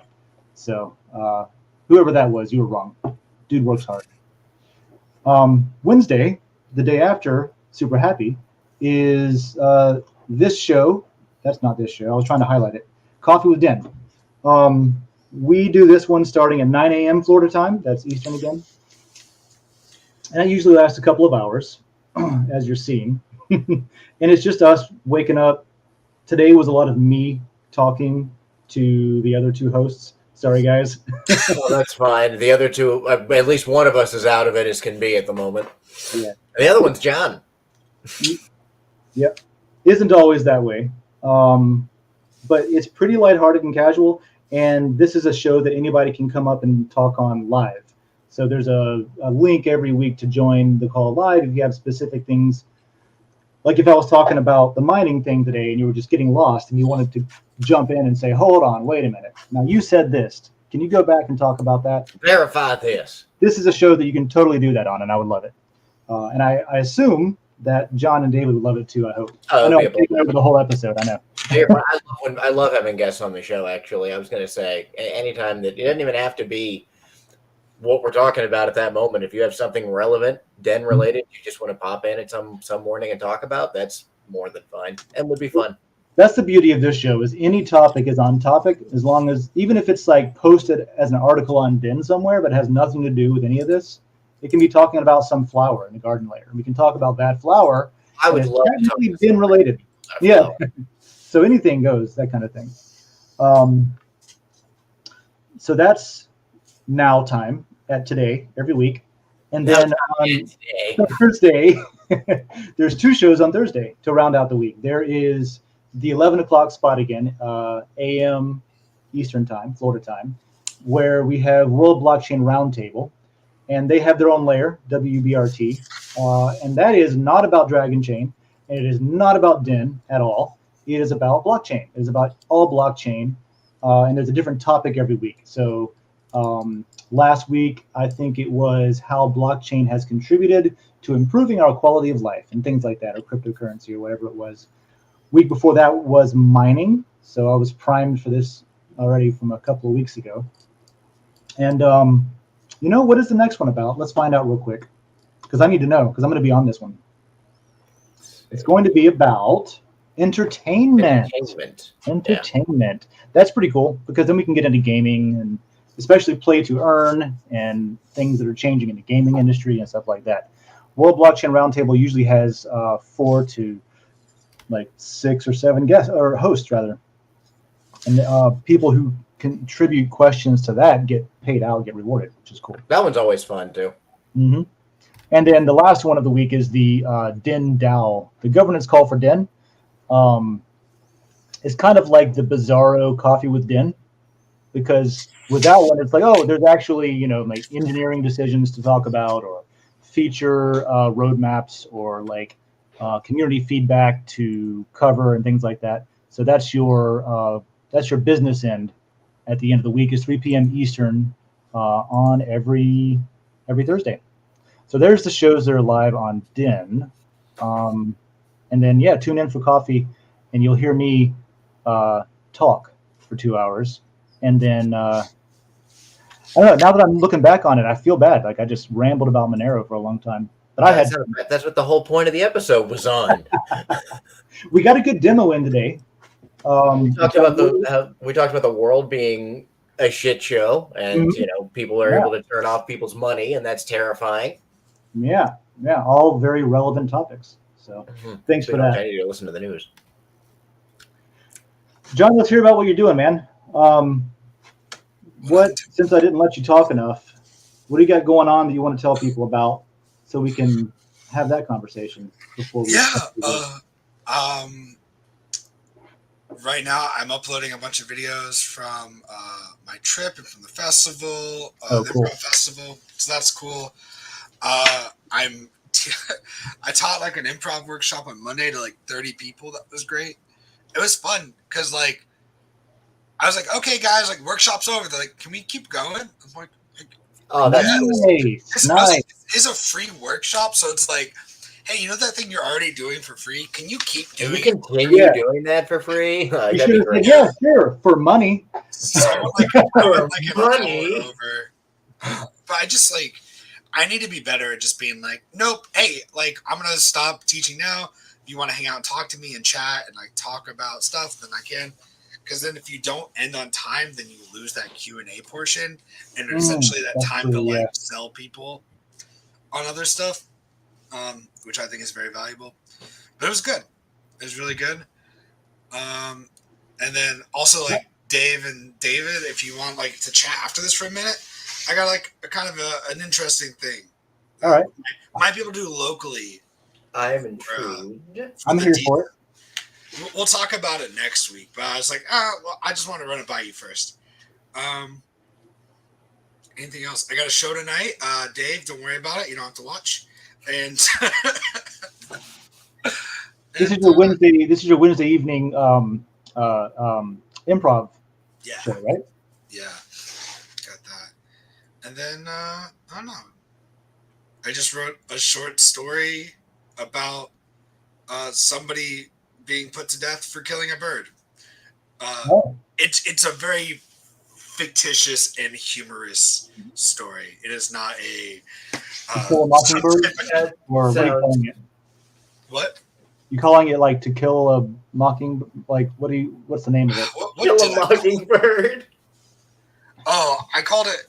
I made the title sound like it was like the name of the town is Cedarville, so it's a made up town. All right. And I was like Cedarville v. Bird Killer. But in Cedarville, only tourists call it Cedarville. Locally, it's called Cedarville. Cedarville. Yes. Cedarville. Oh no. Cedarville, people, Cedarvillians live there and all that type of stuff. It was fun. The people that live there call it Cedarville. I don't know. All you need now is like a big dome over it that is invisible and impenetrable, and now it's a Stephen King novel. I'm hoping to publish it soon. I'm waiting for like a couple people to like review it and like take a look at it for me and give me some edits and their thoughts. Where would it publish? Is this a short story? So I don't know. I know like there used to be like serials and like sci-fi mags and stuff like that. I'm sure there still very much are publications and things like that. But I just don't subscribe to any, I guess. So I don't know about it. There are so many. There's so many like online short story, poetry, like you name it. There's a magazine for it, and there's a bunch of them. Nobody reads them. Besides other people who write short stories, I feel. But they will publish you, so then you can put that as a bullet. Exactly. And like, I mean, I took a class on this too, and it's like, it's funny. It's like, it's really hard to be published because but like, it's really hard for like everybody to be published. And they're like, the reason why is because 90% of people are like sending their fiction piece to a non-fiction magazine. Or they have like blatant spelling errors. Like really, if you do like the minimum of like not having spelling mistakes, like proper grammar, you're submitting to like magazines that publish the stuff that you're submitting. You know, is this what people mean when they say that they have to thank their editor? Like without them, they wouldn't have gotten to where they were. No, I think the editor is more like the person that's reading and giving you feedback on what you're writing. Really quickly, like I gotta tag out of here. I've got to go ahead and get ready for work. All right, yeah, we're dialing out anyway. You take off, Gravity Crab. Go be crabby and gravity e. Yeah, unfortunately, John, I will not be able to stick around after, but I'm just sure somebody will tell me about it. Yeah, we'll let you know. Don't worry. Cool. Okay. I'll catch up with you later. Have a good work day. He's gone. Cool. That was it. That's all I got.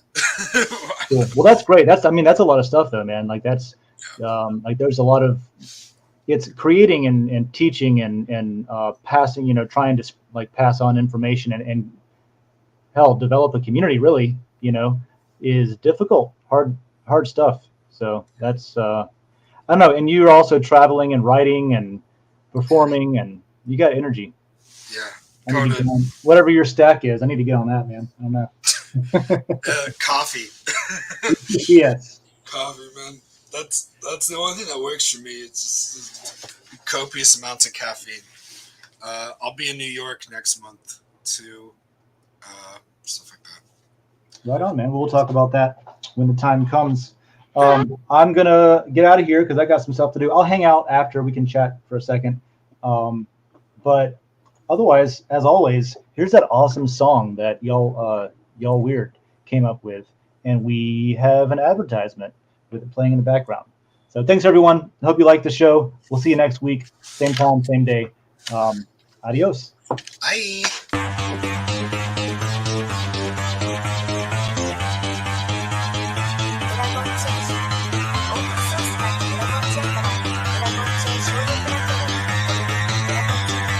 Because that goal will serve to organize and measure the best.